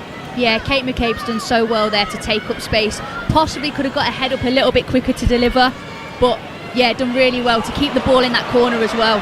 Quinn on the break for Canada. They play it out to the right hand side, and now Revere slots the ball back to her goalkeeper, and Canada, after a slow start, are playing more in the style that we would expect of the Olympic champions, and one who many people thought would progress far in this tournament. They were held to a goalless draw against Nigeria, and after 4 minutes here found themselves a goal down. Had to show some character and skill, and you have to credit them for that, as Lawrence has the ball over on the far left hand side. Lawrence looking to switch up feet, and it's some good defending from Ireland late into this half. O'Gorman, who had to step in place of Heather Payne due to start for Ireland, but picked up a hamstring injury in the warm-up. And now it is another corner. The rain has just lightened up a little bit in the last minute or so, but for Ireland this will be a significant 30 seconds. Brosnan in blue jumping up and down her line. Fleming's going to take the corner for Canada. Fleming lofts the ball in. Brosnan gets a glove to it. Not the most convincing of punches. I'm sure she probably would have wanted to get more of a connection to that and to avert the danger, as we do hear the half-time whistle. And what a scintillating 45 minutes of football. Two teams in search of their first victory of the World Cup. It was Ireland who took the lead after just 4 minutes, an electrifying start. Their captain, Katie McCabe, with a direct corner that went all the way into the back of the net, and Ireland worked really well. The game plan most effective until late into that first half, where an unfortunate own goal from Megan Connolly draws Canada level. I am alongside Birmingham City midfielder Remy Allen. Remy, we knew this was going to be a battle, and it hasn't disappointed, has it? Yeah, for sure. I mean, bang goes my predictions of not an end-to-end game. I need to take a breath after that. Yeah, it was a brilliant first half. Both teams battling it out. Pure pride, passion. I think Ireland were the better side, definitely in the first half. I actually think they'll be kicking themselves when they go in this changing rooms, because going in now at 1-1 completely changes what the second half looks like. If they could have gone in at 1-0, you know, they'd have been so happy. But plenty to play for both teams. Lots has been said about Ireland in terms of their attacking threat, and we've seen Kira Carusa tasked with leading the line. She's worked really hard. Ireland have created things in open play. Just that clinical edge up top. Do you think we're going to see Amber Barat introduced at any point? I know a lot of people back in Ireland have been saying, why is our informed striker not playing? Do you think perhaps the bench will play a part in this game? I mean, potentially, but Carusa at this moment has had an incredible first half. She's caused the two centre-halves so many problems. She runs the channels really well. She links really well. It will be interesting to see whether she can sustain that. So that may be where we might see the change. But what Ireland are doing is working right now. So I don't see the need to change anything. But tiredness may play a part in that. Well, also her job in terms of making sure that those centre-backs have had a really torrid evening. So to know that there are players off of the bench that can then come and maybe add that layer of concentration, because they are fresh off the bench. Abby Larkin, another player who made a huge difference. But plenty for Ireland to be optimistic about going into the second half. What do you reckon the mood's going to be like in that changing room now? Do you reckon they're going to kind of shake off the disappointment of that equaliser? Yeah, I think, you know, they'll have a couple of minutes to themselves, and there'll probably be an element of disappointment, but they'll soon switch on. You know, both they're all played in many games where you're disappointed and you can see goals, but I think for me, they have to take huge confidence from that. They've just gone toe-to-toe with the Olympic champions and played really, really well. They're creating chances, which is something that we said that they might lack or might not be able to do. They've been able to do that in that game. There's no reason why they can't go on and win this. Well, we will be bringing you all the action from the second half here on Talksport 2. You are listening to Canada versus the Republic of Ireland in the FIFA Women's World Cup 2023 on Talksport 2 in association with Xero's small business accounting software, Dream Bigger. So let's put England aside for 1 minute and reflect back on the game that we've enjoyed in Group B, Remy. Canada versus Ireland. Ireland took the lead after 4 minutes courtesy of their captain, and then an own goal from Megan Connolly deep into injury time in the first half. It adds a layer of frustration, but before kick-off, the Irish would have been really, really happy to be going in at 1-1. Oh, 100%. I guess it's just the manner in the way the goal was conceded, but they have to take so much confidence out of that first half. I don't think anyone expected them to perform like that, and they have. They've took it to Canada, they've created chances. There's absolutely no reason why they can't go on and win this game. And doesn't it say it all when a manager makes 3 changes at the break, which is exactly what Bev Priestman has done? That is testament to the way that this Ireland side have gone about their business. Yeah, for sure, and I'm honestly not surprised. I think Canada were really, really disappointing. They showed not a lot at all and were very, very fortunate to get back into the game, so the changes make sense. And we've seen a change for Ireland as well. We spoke about her pre-game. Abby Larkin, the teenager, Ireland's youngest ever male or female player at a World Cup, coming onto the pitch. Remy, what do you sense is the thinking behind that? A bit of freshness like we were speaking about at the break in that final third? Yeah, for sure. I think it's difficult. The levels that the Ireland side put up in the first half, the energy that they would have been exposed to, I think fresh legs is always a good idea, and she decided to do it early. Yeah, we are back underway in the second half here on Talksport 2. Join me, Charlotte Richardson, alongside Birmingham City midfielder Remy Allen. A goal apiece, but for both these teams, of course, the focus will be on a victory to stay in what is a very competitive Group B, and that is not the start that Ireland would have wanted to get off to. An uncharacteristic loose pass from Faye. He goes all the way out. It's going to be a throw in for Canada early on, deep into the Ireland half. Revere has sprinted over to gather the ball and picks it up, takes it under her shirt to dry it off a bit because the conditions here at the Perth Rectangular Stadium have been torrential. As Remy said in the first half, it's like being in Ireland, the amount of rain that has lashed down here, but Ireland defend their lines really, really well. Little John dropping deep, heads it away. Canada have picked up the seconds at that halfway point in the Ireland half. I think these first 10 minutes for Ireland are going to be really testing because, you know, the experience that the Canadians have, that have been in these moments many times, Ireland haven't, and I expect them to come on and give a little bit more pressure than they did in the first half. So Ireland are going to have to ride this out and manage it and then take their moments when they go forward.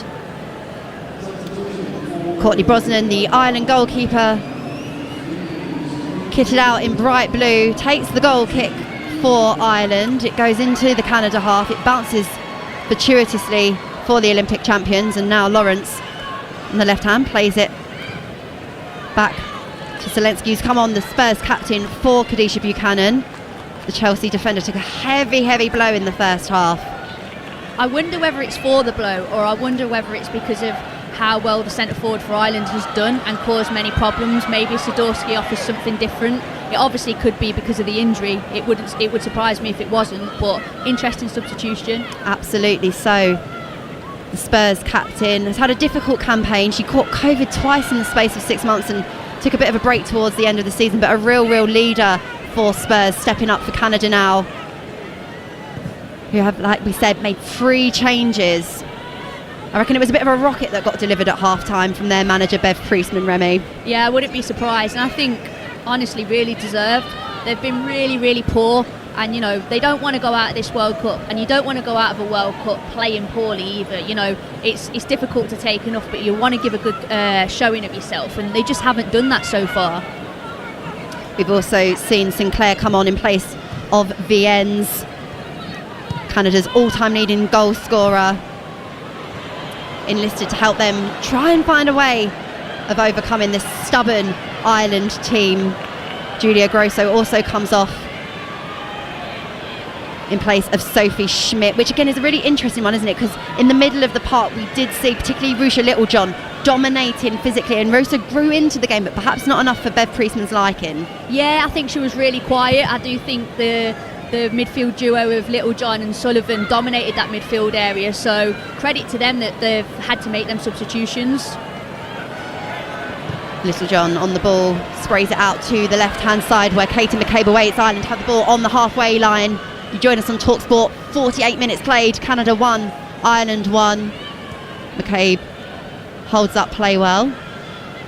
Ireland being patient with the ball, looking composed and calm, looking very, very adept here on this world stage. Their debutant World Cup tournament. They've been inspiring so many people back in Ireland. Fantastic scenes across the country. I think McCabe sets the tone so well for Ireland because she's so composed. Canada on the attack. It's a fantastic turn and shot by Jordan, her teammate. It's a really good save from Brosnan as well. Absolutely fantastic dive into her left-hand side, and you need your goalkeeper to step up in big moments. The skill from Heitema to turn and then get the shot away with so much precision and so much power. Brosnan equal to it. Yeah, what a save that is. She hasn't had a lot to do, so she's had to stay concentrated, and she's done so well just to palm that out. Brilliant save, but great chance for Canada. Heitema won the Golden Boot for the Olympic qualifying for Canada. Scored across every age group for her country. Looking to find that sharpness here at the World Cup. Came very, very close to opening her account. The ball is punted forwards, and Fleming manages to rescue possession. She's under pressure from Littlejohn. I have to say Littlejohn's performance so far has been absolutely brilliant. She's smothered Jessie Fleming every time she's had the ball. It's a real shift in there, but she's done fantastic. Quinn for Canada. Switches up play over to the left-hand side, and Ashley Lawrence unable to control the ball. I don't feel like we've seen the best of Ashley Lawrence so far in this game. No, but then again, I don't think we've seen it from any of the Canadians so far, and that's credit to Ireland and the performance that they've produced. But I do think they'll come on stronger in this second half.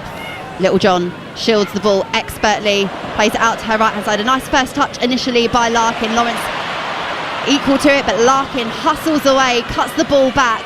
It's a loose pass, again doing all the hard work, but just not that final little bit of precision. And Littlejohn is covering every blade of grass. The work rate, the intensity that Ireland are bringing to this tournament and bringing to this game is putting Canada under some considerable pressure, and it's all a little bit scrappy, it's all a little bit messy, which might be exactly how Ireland want it to be. Yeah, for sure. I mean, let me tell you, Rusha Littlejohn will be sore tomorrow after this game with every blade of glass that she covered. But yeah, I think that's, again, credit to Ireland though. It's scrappy and it's horrible because they've made it like that. They've done so well, and the Canadians just can't cope with it. These two teams have only met once before in a competitive game. It's the Cyprus Cup back in 2014, and Canada edged that contest 2-1. So again, a really competitive game on that occasion. It's been a competitive game this evening as well here on Talksport. Got Birmingham City midfielder Remy Allen alongside me, who has played alongside and against a number of these players in the Barclays Women's Super League, and we're seeing some real skill now as Canada are on the attack. But it peters out to nothing. A really ambitious effort launched by Manchester United's Adriana Leon, and just again a bit of poor decision making. And there were some openings and there were some movements going on around from her teammates, and she's kind of just had tunnel vision towards the goal. Yeah, disappointing from her. You know, the transition there, they've actually broke the shape of Ireland, and all she needs to do is try and find a pass, and she's, you know, forcing long shots. I think that might be a little bit of frustration showing from her. Obviously, she's not had the greatest of seasons, she's not played many minutes, and the way the game's gone today hasn't been in her favour, so perhaps a little bit of frustration. Quinn hustling away for Canada, who are able to advance and get the cross in. A really fantastic opening, and that is the lead for Canada. They've opened up Ireland's defence and they take the advantage. White and red shirts gather over to Manchester United's Adriana Leon. As we were saying just a few moments ago, she's had a tough season, but in a big moment here, Ireland's defence is infiltrated and Canada take the lead in the most ruthless of fashions. Well, that serves me right. What do I know? To be fair to her, what a take and what a finish. I think is it Katie McCabe? I think she's wrong side. You know, it's quite poor defending from her. She needs to be goal side and she wasn't. But take nothing away from Leon. It's a great take and a great finish. A really instinctive finish, just yards out. Katie McCabe desperately launching in, trying to get a touch to avert the danger. But Leon with a smart finish which gives the Canadian the lead, and credit to Bev Priestman as well. I think her free changes have added more impetus, and although Leon started the game, it was the movement and it was the tenacity further up the pitch that helped pay dividends, because Ireland haven't been caught out like that in terms of their back line at all so far this game. Yeah, for sure. There seems to be a little bit more fluidity about Canada right now. It's a little bit better. It's not brilliant, don't get me wrong, but you know, it's a great ball, it's a great take, it's a great finish, and now it's on Ireland to come at them. 54 minutes played here on Talksport. Canada lead 2-1. Ireland took the lead after 4 minutes. The Canadians have produced a comeback, and Quinn has been essential to that, pulling the strings a little bit more in midfield as Canada had the ball over on the right hand side. Leon finds Fleming. Fleming takes a look up, delivers the ball. It's headed away by Louise Quinn. The positioning perfect on that occasion as Farrelly drops back. And we're seeing Ireland playing very, very deep now, aren't we? Yeah, and that's possibly the best passage of play Canada have had. Leon with another shot, this time on the outskirts of the 18-yard box. It's almost like she's grown a foot in height, isn't it? That goal has boosted her confidence. And again, sometimes for professional footballers, it takes a moment, it takes a finish. We mentioned her harsh season. It has been really difficult. She hasn't played many minutes. But a moment like that can really change a player. Yeah, it's amazing what a goal can do for you, especially as a forward. You know, I love scoring goals as a midfielder and it makes you feel brilliant when you do, but that's what you're paid to do as a centre forward. So yeah, it's been rough for her, but she's definitely stepped up since the goal. And so have Canada. That last passage of play was probably with the most intent, the highest quality, ball speed, 1-2 touch, and it really caused Ireland problems. How can Ireland respond? Trailing in this game, the second half time team talk kind of turned on its head somewhat by a really good move from Canada. They're Olympic champions for a reason, and Bev Priestman as well, a very experienced coach who's actually managed a lot of these players at under 15s level. I was reading about how Jade Revere was a forward attacking player, and it was Priestman who kind of identified her as a wing back, and she's a player as well who's had a lot of trust and faith put into her in Priestman, and these players are going to want to repay that faith as well. Yeah, for sure. Fantastic manager, great experience. You know, you don't work for the countries you've worked for if you've not. She's an Olympic champion, so she's made for these moments, and what she said at half time clearly has been working. Farrelly with the ball for Ireland over on the left hand side, cuts it back to Littlejohn, who'll be disappointed with that first touch, but she's not going to give the ball up easily. Goes into a challenge with Quinn. Quinn is sliding in, clears it. It's going to be a throw-in for Ireland. And that's important to identify as well, isn't it? Sometimes as a player, you might have that poor touch or that little moment, that little lapse in concentration. But what's worked really well for Ireland is if it hasn't been that individual that's tried to rectify the mistake, they've had a teammate, if not two teammates, backing them up. Yeah, for sure, and that's why they've played so well throughout the game. It'll be interesting now momentum's shifted a little bit. You can almost see a little bit of energy being drained out the Irish players, so they've got to find another gear now. They've got to go again. There's plenty of time, so they've got time to be patient and wait for the right opportunities, and the game's still there for the taking. We see Katie McCabe taking the throw in for Ireland, looking for Denise O'Sullivan, and it hasn't come off for Ireland on that occasion. It's a wasteful moment for them because those two players are going to be so key. 13 goals and 11 assists between the two of them in qualifying for this tournament. As we look towards the sort of last half hour of this match, they're the sort of stars in the Ireland team that are going to be relied upon, aren't they, Remy? Yeah, for sure. I think in this tournament it's been hard for the both of them because they're defending so deep at times. Like we said, when they counter, it's so hard for them to join in and get in the box or in and around the box. So it's almost like they need that one extra pass at times to get into the final third. But they'll absolutely be key to getting back into this game. We are going to see another change for Ireland. O'Gorman coming off. And in her place, it is Marissa Shiva, who, again, we saw in tears, didn't we, at full time against Australia. Can she come on and be a heroine for her side? Canada also using this opportunity to make a substitution. It is the goal scorer coming off. Adriana Leon, Manchester United's player. And in her place, Chloe Lacasse, who started the game for Canada against Nigeria in what was a frustrating game for them. She recently moved to Arsenal, so another player we're going to get to see in the Barclays Women's Super League this season. And because I've got Birmingham City midfielder Remy Allen alongside me, Arsenal fans, don't worry, we'll give you a full assessment of her in the next half an hour or so here on Talksport 2. Jessie Fleming hustling away, looking to put Connolly under some pressure. And we see as well on the pitch now with the skipper's armband is Christine Sinclair. That armband was with Jessie Fleming. It was a big call from Canada not to play their all-time leading goal scorer in her 6th World Cup. She's been handed the responsibility of coming on in this second period and helping turn the fortunes, and it has gone Canada's way so far. As the crowd, you can hear holding their breath there as a crunching tackle came in from O'Sullivan. It was a really nice little bit of skill, wasn't it, from Jordan Heitemer, again a player with such quality, and we're seeing glimpses a little bit more of it as this 90 minutes unfolds. We are. She's definitely growing into the game, as are all the Canadians. They're starting to really, show their quality a little bit now, and whether or not that's, Ireland tiring a little bit, I think the two centre midfielders have got through so much work, but it seems to be now that Canada are coming on top.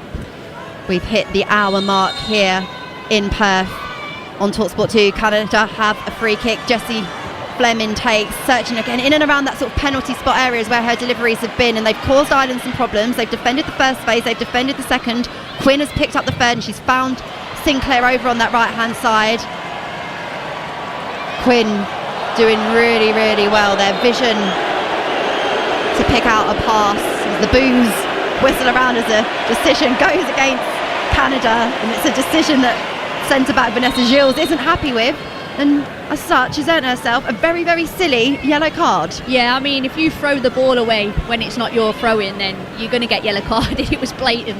I think Katie McCabe was calling for it straight away, but yeah, really silly booking from her. Really interesting actually from set pieces now, the battle between Quinn and Sinclair. That's two huge units going at it.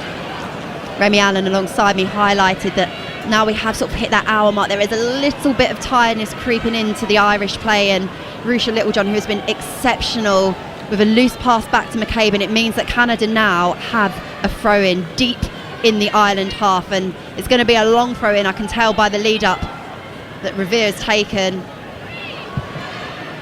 and the ball bounces rather fortuitously for Ireland, and Quinn is able to punt the ball away, but only for another follow-up to be had. You look at sort of the aerial threat that Sinclair builds now for Canada. It's something that the Olympic champions will be looking to make the most of, as Revere again just takes that ball under her shirt, looks to dry the ball because the conditions have been soggy to say the least here in Perth. There's another long throw headed again by Quinn, only so far as Fleming, but Littlejohn is there. Fleming for Canada picks up the scraps a little bit in a rather congested halfway point.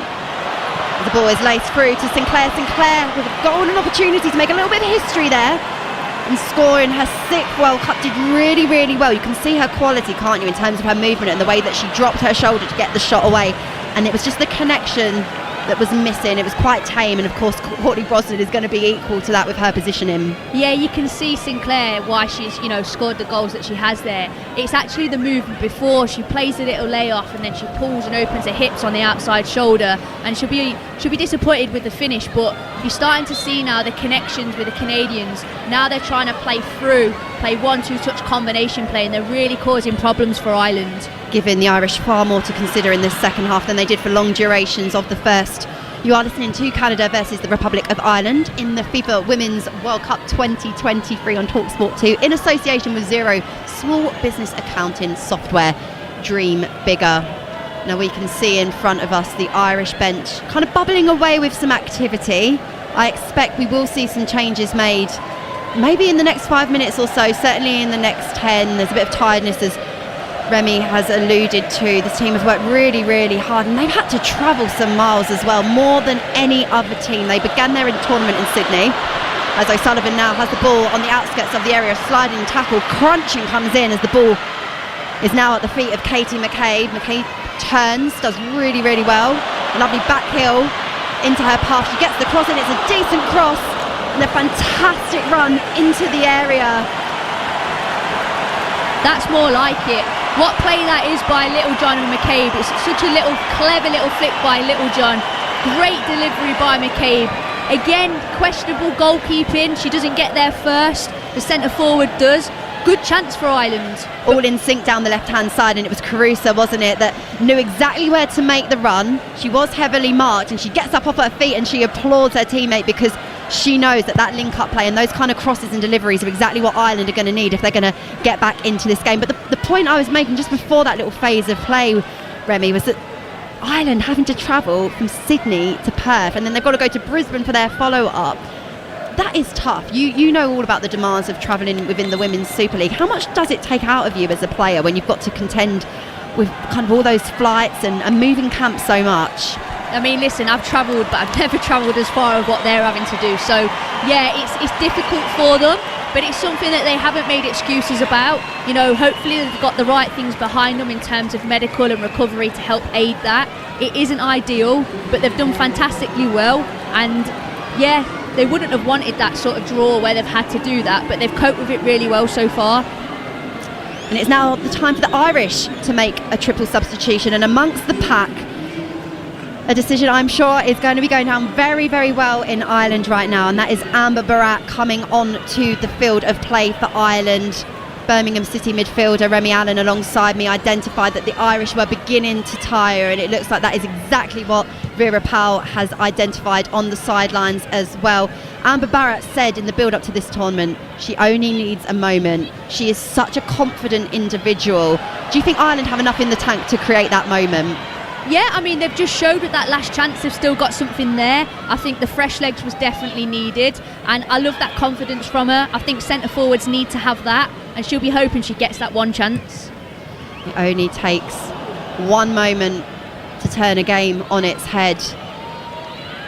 Ireland are trailing here to Canada, 65 minutes on the clock. You're listening to Talksport 2, bringing you live coverage of this game that has been so competitive. The momentum has swung throughout. It's been a battle in midfield as Ag is on the ball and looks to play it out over to that left-hand side. It's predictable and it's read well by Canada. Heitemer over on that left-hand side, charges towards goal, cuts it back, it's deflected, falls back at Heitemer's feet, holds up play expertly to Lawrence, who whips the ball in. It's a decent delivery. Sinclair is there, and you could put your house on Christine Sinclair, Canada's all-time leading goal scorer, putting that ball away and extending her side's lead even further. Yeah, you cannot leave Sinclair unmarked in the box like that. Really, really poor defending by Ireland. But I tell you what, Sinclair will be heavily disappointed because she normally dispatches with them so comfortably. The captain has made a difference, and the intelligence of her movement as well is giving something for Ireland to think about and have to contain as Barat looks to get her first touch on the ball. Yeah, I think with Sinclair, it's one of them performances where if you watch her, you know, when you're getting a little bit older and you don't probably have the pace or the mobility that you once have, you have to have a brain, and she's so bright, she's so intelligent, and she's made a huge difference in this second half. What's been really fascinating as well is the tactical challenge that we've seen. You know, we've seen both managers make changes. We've seen sort of little iterations with the shape and the structure. It's been a really fantastic advert, hasn't it, in terms of the technical development of the women's game. As a fantastic ball comes into the box, it's another brilliant opportunity for the Canadians. This time it falls to Heitemer, who again sandwiched between the centre backs, shouldn't really have even been able to get the header away. Yeah, I mean, I think the centre halves just did enough. Although they couldn't affect it, they sort of stopped her getting clean contact, so they did well. But it's starting to become a little bit too easy for the Canadians to get crosses into the box, something Ireland should be a little bit concerned about and probably have to tidy up a little bit. going to be a real test of Ireland's character now as we approach 68 minutes on the clock. Canada 2, Ireland 1. Bringing you all the latest here on Talksport 2, bringing you updates throughout the whole tournament as well. The group stages have set the tone for what is going to be a fantastic tournament. No game is really predictable. Every game is played on a bit of a knife edge, and that's exactly where we find ourselves now here in Perth. Canada have an advantage. It's a slender goal advantage, and they are playing in the Irish, who do not give up. And Ireland have the ball halfway in the Canada half. Another little glimpse there of the potential upset that Barrett can cause. Barrett, with her auburn hair tied up, gives a thumbs up to her teammate. She wants those deliveries in the box. Yeah, she should be disappointed there because it's basic control, sort of misjudged it and let it evade her. But if she could have brought that down, it would have been a dangerous situation for Ireland. I have to say, I think this is possibly been one of the most enjoyable games I've watched in the World Cup. It's on a knife edge, it's intense, both teams going at it, and it's a great advocate for the women's game. Yeah, I completely agree with you, Remy. It's had everything, hasn't it? It's had the tactical, it's had the technical, the physical, and perhaps the most surprising goal of the tournament as well from a corner for Katie McCabe. A little bit of history in the making as well. It's been an absolute pleasure to bring it to you here on Talksport 2. Don't go anywhere because we've still got 20 minutes left to enjoy, and I suspect there will be many twists and turns. We've seen both managers show their hand. A number of changes been made to interesting effect. Certainly for Canada, they will say that those tactical changes have made a positive impact. They are now leading 2-1. And for Ireland, a chance for the squad to really show its depth and for some individuals to enjoy showcasing what they can do on the greatest stage of all as Canada attack down the right hand side. Really, really good play from Canada, who look far, far more threatening, far more purposeful as the ball is whipped in. Fleming's at the back post. Yeah, Ireland need to tidy up, especially when the ball's going in wide areas for Canada. And when they're in the box, they need to look, they need to check their shoulders and pick up players, because that's 3 occasions now where Canada have had chances unopposed in the box. That can't happen. The next one probably will be a goal. The marking just beginning to slack for Ireland as O'Sullivan breaks away. And now Larkin, the teenager, attacks so brightly. But she is held up a little bit by Quinn, and Quinn, backed up by Heitemer, fouls the teenager. And Ireland have a free kick just a couple of yards into the Canada half. Larkin doing so well. I mean, the people at her hometown club of Shamrock Rovers must be so proud of the way that she's coming into this tournament, and I suspect a few WSL clubs will be wanting to chase her signature once this tournament's over. Yeah, I mean, if she's got an agent, I bet the phone's ringing already. An opportunity now for McCabe to whip the ball into the box. Plenty of Ireland players up with play. Atkinson whips the ball in, cleared by Quinn, who was guarding that 6-yard area, and now Canada can counter-attack. They have the ball over on that right-hand side. It's another neat pass, but Shiva covers really, really well. Marissa Shiva. I can't imagine how she must have been feeling at that full-time whistle. Yeah, I mean, heartbreaking for her, and then obviously not starting the next game is, you know, something that's quite difficult. But she's shown her mentality by coming on and playing the way she has, and I'm really happy she's been able to get on the pitch and sort of just get over that moment, because that's what you need as a footballer. Mistakes happen. Ireland had the ball on the halfway line, played out to the right hand side to Larkin. I suspect I'm going to be saying that phrase a few times because Larkin is looking such a threat for Ireland. I'm in awe of her bravery on the ball as well. You know, it's just that she plays with such a freedom, and it's almost like the Canada players can sense that a little bit. They're backing off her. Yeah, I think, do you know what, as I've got older, I've learned, I feel like a lot of the youngsters now are pretty fearless, and that really helps. You know, they just want the ball. She's like, give me the ball, let me go 1v1, let me get crosses in. And you need that in these games. You need someone who's going to take the game by the scruff of the neck.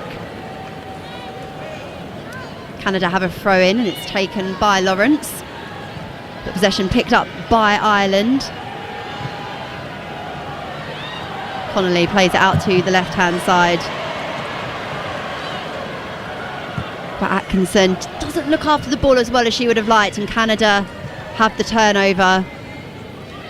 I think it's getting the balance now for Ireland in these last 15 minutes or so, because obviously they want to commit numbers and go forward and score, but the issue is on a transition, Canada do have pace and quality to exploit them, so it's a bit of cat and mouse at the minute, whether to go or whether to hold out and just sort of wait for the right moment. Well, their fluidity of the passing now for the Canadians is much more in the style we expected. Ireland, when this game started, fractured that, didn't they? There was no passing rhythm to Canada's play. The Irish did a fantastic job in unsettling them and took the advantage, but Canada have fought back. They're 2-1 up with 73 minutes played here on Talksport.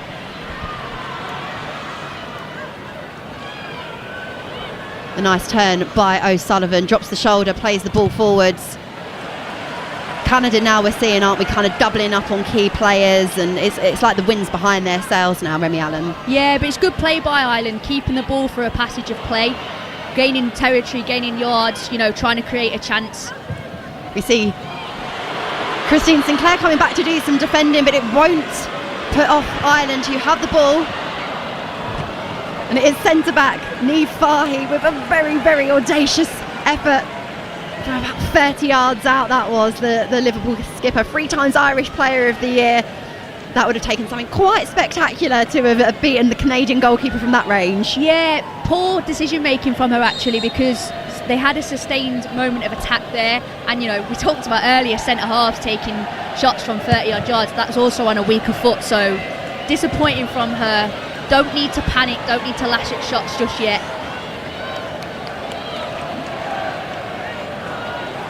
Ball peters out and Canada will have a throw in.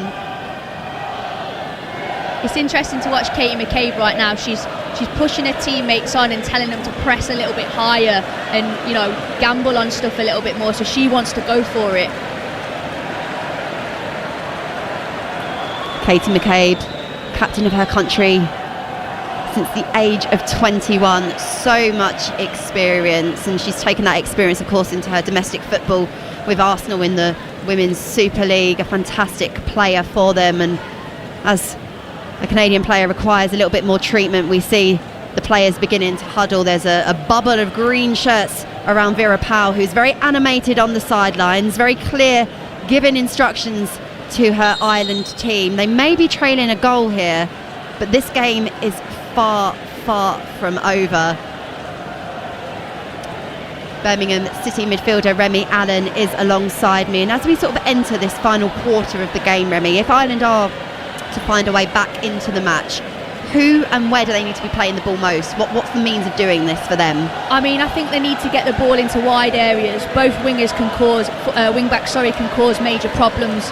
I think crosses, I think set pieces are probably massive with the quality of delivery that they have. So they have to get into them areas, and I think as well it's about committing bodies probably a little bit more to get into the box. So even if they don't land on the first phase, they might pick up the second. McCabe looking to pick up the ball there, beaten to it by Quinn. Quinn sprays it out to that left-hand side. Lacasse has been a real driving force for Canada since coming on, added a bit more pace down the right-hand flank. Supported by Quinn once again. Schmidt back out to Lacasse in a 1v1. McCabe's dropping back to support, but the cross is still able to get into the box.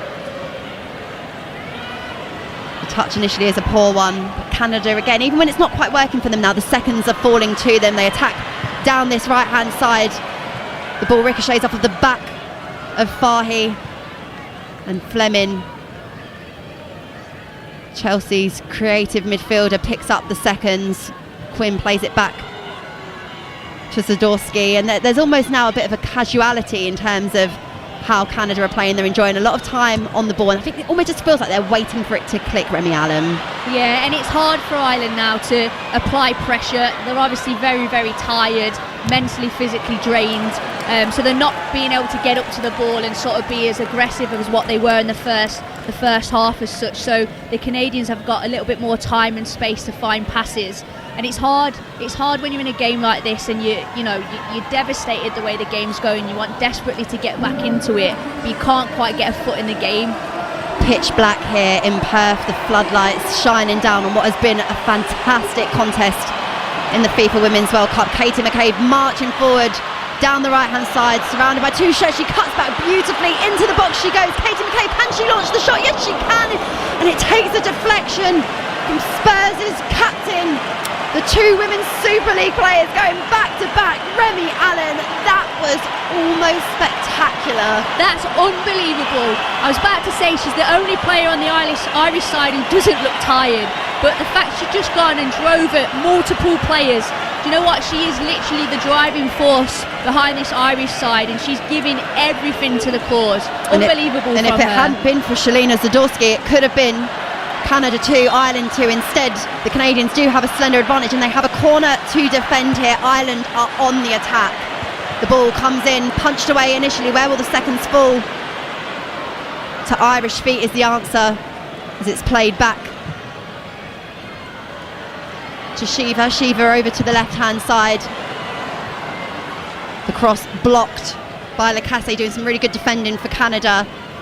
Ireland have the ball on the halfway line. Shiva's assessing her options, and it's a poor pass, intercepted, headed out. It will be an Ireland throw-in. We're heading towards the final 10 minutes here on Talksport 2. I think I can safely say on behalf of Romy and I, it's been an absolute pleasure to bring you commentary of this match.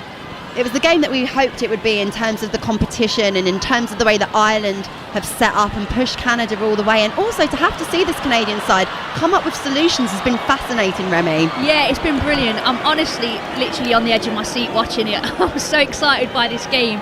It's been brilliant, and it's great to see two sides go at it, and we want competitive games. And we talk about the nations and sort of how the gaps are narrowing. This is proof of that. Ireland have been absolutely fantastic.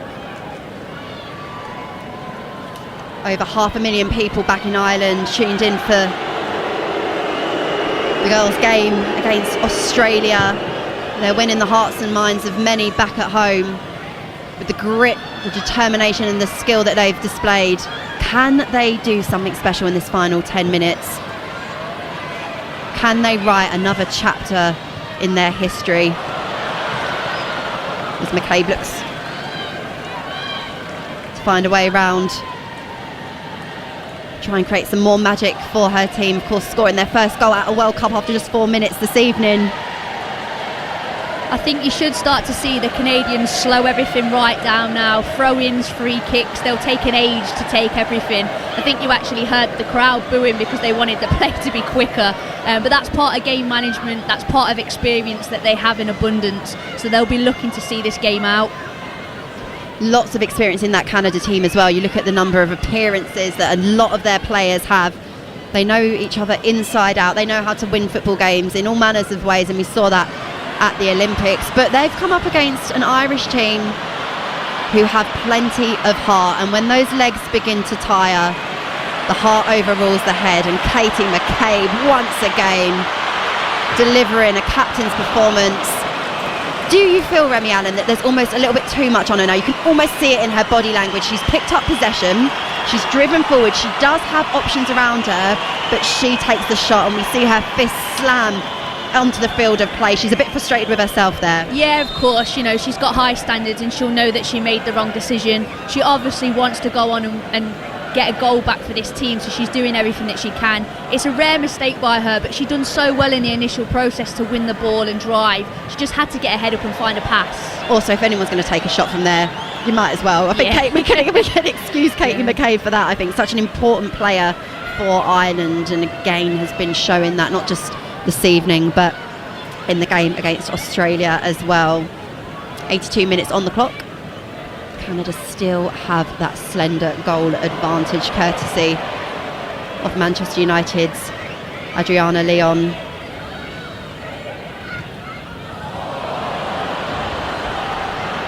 Canada attack once again, and the foul by Lily Agg offers them an opportunity in a very advantageous position. When you've got the technical ability that this Canada squad does, I'm sure there's going to be a lot of players hovering over the ball wanting to take this free kick for them. Yeah, and it's really poor play by Fahy to give away possession where she did, and just playing into the Canadian hands now, because like I said, they can slow this down, they can take their time. I don't imagine they'll commit loads of bodies forward, but yeah, it just slows the clock down, and it's everything that the Canadians want. Jessie Fleming standing over the ball, the Chelsea player, quite demure in stature, but my goodness me, she has a wand of a foot in concentrated dialogue. I mean, they've put bodies forward. They didn't listen to me, that's for sure. They want another. They want to wrap up this game, do the Canadians. They've been put under a lot of pressure. There's a bit of a stop-start to the free kick, which Fleming eventually delivers. Ireland equal to it. But the ball falls back out to Canadian feet, and it is now with their goalkeeper, who sprays it back, pings it right back towards the Ireland goal. Fahy heads it, looking for Larkin.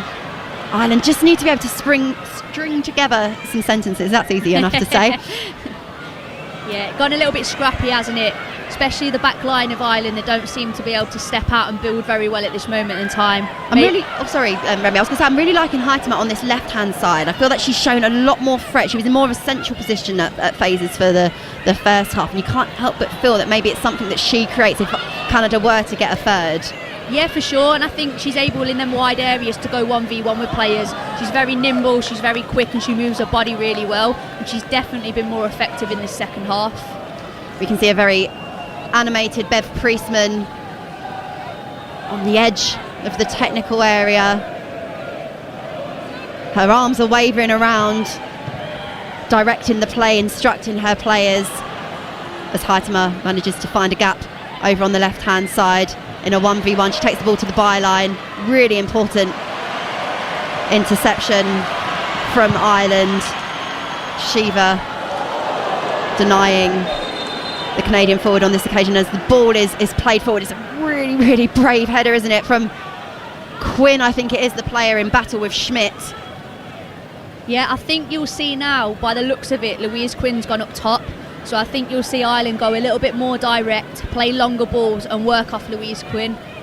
Quinn rising highest, already got one black eye, might have got another there, but that's the kind of physical qualities that she brings to the game. She's got a green headband on, kind of rearranges it, gets ready again for battle. She does, and I need her to come home in a good state because we've got a league to go and play for. I mean, what better teammate to have alongside you to go into battle with than Quinn? For sure. And as Remy Allen points out, Louise Quinn, the centre-back for Ireland, now playing down the other end of the pitch as Ireland chase for an equaliser, knowing how important it is to get something from this game if they are to harbour any hopes ahead of the match against Nigeria of progressing in this competition. As McCabe gives chase with Revere on the ball. Ball bouncing around in the centre circle. O'Connolly now, you can almost see the legginess, can't you? The drive is there to try and get onto the ball. It's almost like the body is just not able to do so. Yeah, and they've given absolutely everything to the cause all game, and you can't dispute that, that they're going to be tired, they're going to be fatigued, and it's starting to show. I'm just hoping that they can create, one more key chance. Schmidt out to Revere, who hits it first time, finds Sinclair, a lovely touch from Sinclair, hooks it into Huitema. It's a really good move from Canada, some last gasp defending from Ireland's Niamh Fahy. Really, really neat play there, and again Sinclair just showing the quality. Give her an inch and she takes a mile, and she's kind of again opened up Ireland's defence. Yeah, for sure. She rolled Connolly so well. I'm not actually sure she meant to pass that. I actually think she didn't catch it very well, but it looked great. It looks like a nice little assist if it goes in. Yeah, we'll give her the benefit of the doubt. I think she's earned it. I think so too. One of the game's absolute stalwarts. Again, a player who's done so much for this Canada team in their fight off of the pitch for equal opportunity and equal pay. As the ball is whipped in, Sinclair rises highest. Huitema's there. Her header had some power on it, but the precision meant that Brosnan was able to get two gloves behind it, gather it and try to set Ireland on their way, but they can't get beyond the halfway line, where Quinn now charges forward. They've had a really good evening, probably one of the more standout consistent performance for Canada this evening, as Fahy plays the ball back to Brosnan. Ireland's goalkeeper plays it out to her left-hand side. Will there be one more chance for Ireland? One more magic moment? They're on the attack. The ball looks to try to be threaded into the penalty area. But Canada, again, really now using their mobility, defending in numbers, but also making sure that when there's an attack on, there's bodies in and around the box, which is exactly where Sinclair is now, hovering around the 6-yard box. Canada on the attack. It's played back to Sinclair, and brilliant defending from the Irish. It's like a swarm there of green shirts to Sinclair. They know where the danger is, and my goodness, Remy Allen, this game is now end to end. Yeah, interesting from Canada. Obviously they're trying to kill the game off, but they've also made it a little bit transitional, which I'm not sure is what you want to do. But Ireland, again, it's just that little bit of quality that they're lacking in them transition moments when they get it. It's that first ball, they're just giving it away too easy. A little bit of discrepancy going on here about who has been awarded the throw-in. It's an important decision, really, at this late phases of the game. Ireland want to win every ball and they want to win every decision, and they've won this decision. Atkinson will take the throw-in. Ireland have the ball on the outskirts of the box. The shot comes in from Ag. Poor decision. She's got to slide Barrett in there. She's so far out. You're not beating top class goalkeepers from that area. Barrett's made a lovely little run. If it's played earlier, she maybe gets her one moment that she's been waiting for. It's kind of the moment you dream of as an aspiring footballer, isn't it? On the World Cup stage, the goal opening up for you a little bit. You think, I'm going to hit this sweetly. It's going to go into the top right-hand corner, but exactly like you identified, Remy Allen, Barrett had made a nice little neat run just off of the shoulder of the defender, and if that pass was on, Ireland could be level. Instead, as we are just seconds away from hitting the 90-minute marker, Ireland are set for another loss on the World Cup stage, and it's going to be hard. The storyline doesn't necessarily reflect the game, and you look back to that moment, that big moment just before half-time, Megan O'Connelly's really unfortunate own goal. But hey, look, there might be some more magic to come as Quinn, Remy Allen's teammate-to-be, is just battling for everything, and now Ireland have the ball on the right-hand side. The ball is hooked in, and that is good goalkeeping from Sheridan. Poor moment from her, because Ireland actually had 3 players on the back stick, and one of them was Louise Quinn, someone exactly who you want the ball going to, but the delivery's just too close to the goalkeeper. But it was a real chance for them. A chance indeed, and we have 5 minutes of additional time here in Perth. 5 minutes for Ireland to salvage their World Cup campaign. Canada have fought back, and we need to give them credit for doing so. It's not been a comfortable game for them at all. It hasn't at all, and I think it's, they're going to look back on this Ireland probably with, mixed feelings because of the way the game's actually gone. One, they can be so proud of the way they've performed and competed, but 2, they'll be disappointed in the manner of the goals and the timing of the first goal. But that's all experience is banked, and hopefully in the next major tournament or moving forward, that can put them in good stead. Absolutely. Another fantastic hard-working display from Ireland. Plenty of constructive points for them to build upon. The way that they've inspired a nation, the appetite that they've built back at home for women's football is incredible. And some of these players that we look at that play their football in Ireland are going to go back and encourage even more people to come out and watch the game week in, week out. Yeah, and that needs to happen. The level of football in Ireland now needs to dramatically improve. These women have done everything to make that happen. So now it's about everyone backing that and pumping the money into it, and hopefully Republic of Ireland being in a better place because of this. Yeah, we've seen lots of incentives within the grassroots game to encourage more girls to play the game. I think if you look at the background of each and every one of this Irish team, the hurdles that they've had to overcome, the obstacles. I mean, we're talking about the likes of Katie McCabe, Brusha Littlejohn, Louise Quinn, Niamh Fahey, having to get changed in public toilets to play for their country, having to use the same tracksuits as the youth team. What it has showed since, in those negotiations led by Katie McCabe and the men's team captain Seamus Coleman, that if you provide the equal opportunity, if you provide a better platform, you're going to see the game improve, which is fantastic, because when it comes to tournaments like this, eyebrows are raised. People are sitting on the edge of their seats like you've been all evening, Remy Allen, and that is what we want for the women's game. We want to widen the net out and encourage more people to come in and watch. Yeah, and I mean, them senior players have gone through so much for club and country to get to this point, and they should be so proud of what they've achieved. And like we said, they've pushed and pushed and pushed, and not always should it have been on their shoulders, but they have done that, and the game needs to be left in a better place. I mean, I know, seen interviews with Katie McCabe's younger sister, who's no doubt the new McCabe on the block. So hopefully she'll be pushing things, and the next generation can continue to do that. Yeah, absolutely. Lauren McCabe is excelling, I believe, at Shamrock Rovers in centre midfield. She was saying how she hopes if they can get it right, if her big sister can keep her fitness up, maybe one day they'll be in the same Ireland team together, and what a sight that would be. They've just had a little pause in play here.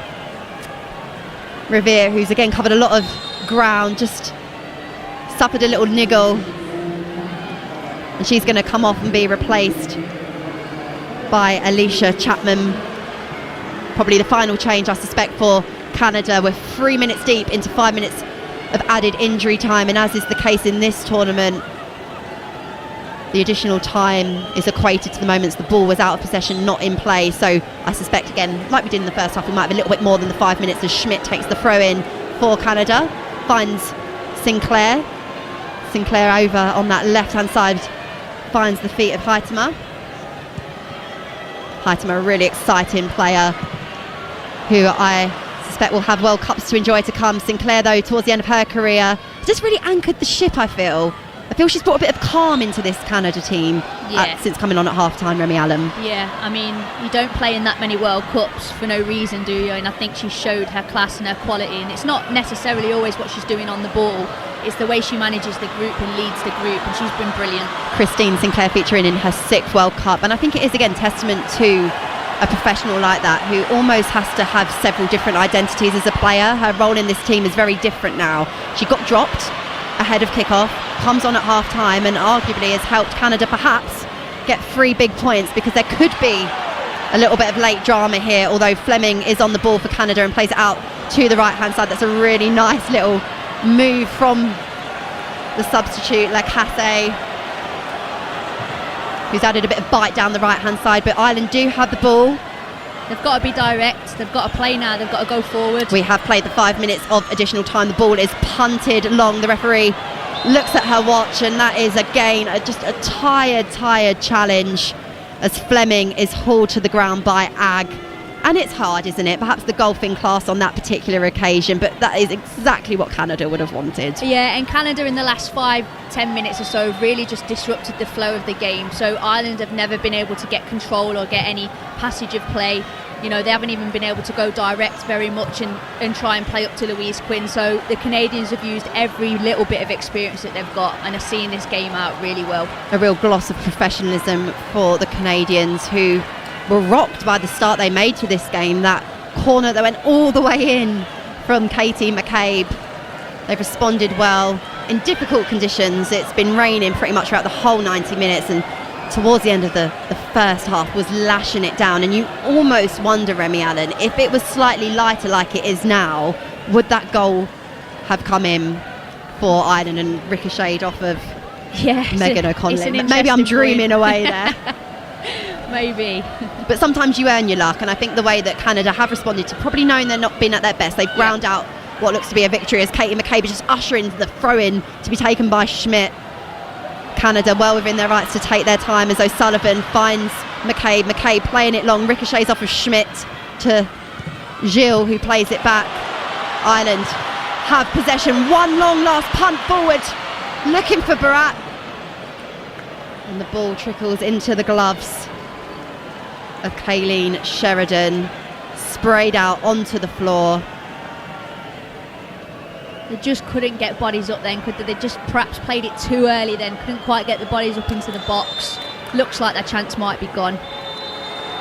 Kayleen Sheridan has the ball, looks to take the goal kick, but the full-time whistle has been blown. And just looking at the Canadian technical area, one word springs to mind, and that is relief, because it is full time here, and Canada have their first win at the World Cup. A hugely competitive game against Ireland, who took the lead after 4 minutes. Their captain Katie McCabe scoring their first goal ever at a World Cup, a corner that went all the way in.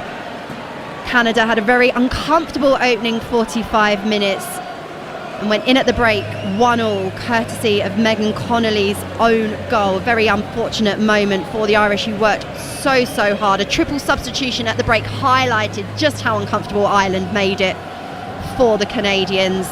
And then Manchester United's Adriana Leon with the winner for Canada, who now top Group B with 4 points. Australia on 3. Nigeria have a point, and Republic of Ireland bottom of the pack with no points. Birmingham City midfielder Remy Allen has been sat on the edge of her seat alongside me. I think it's safe to say we both really enjoyed that 90 minutes. Give me your initial assessment of that game. Yeah, absolutely loved it. All I can say, I think if I was from Ireland right now, I would be bursting with pride, because I think they were absolutely excellent today. They literally gave every inch that they could. You know, ultimately there is a golfing quality, and that's what Canada showed in the end. They showed all their experience, all their knowledge, all their technical ability just to find a way to win. But the Canadians know that they were in a game, and like I said, yeah, Ireland should be so proud of themselves. Katie McCabe, absolutely phenomenal, did so well, so they need to keep their heads high from this. Ireland have produced 2 stellar performances. They might not have any points to show for it. Nigeria up next. How do you fancy watching it again alongside me? Oh, I'm there, I'm ready to go. Well, I'll look forward to that, because in the end, the strength and depth that Canada had on their bench was telling. It's full time. Canada 2, the Republic of Ireland 1. Coming up next on Talksport 2, it's an episode of our brand new motorsports show, On Track, hosted by John Jackson.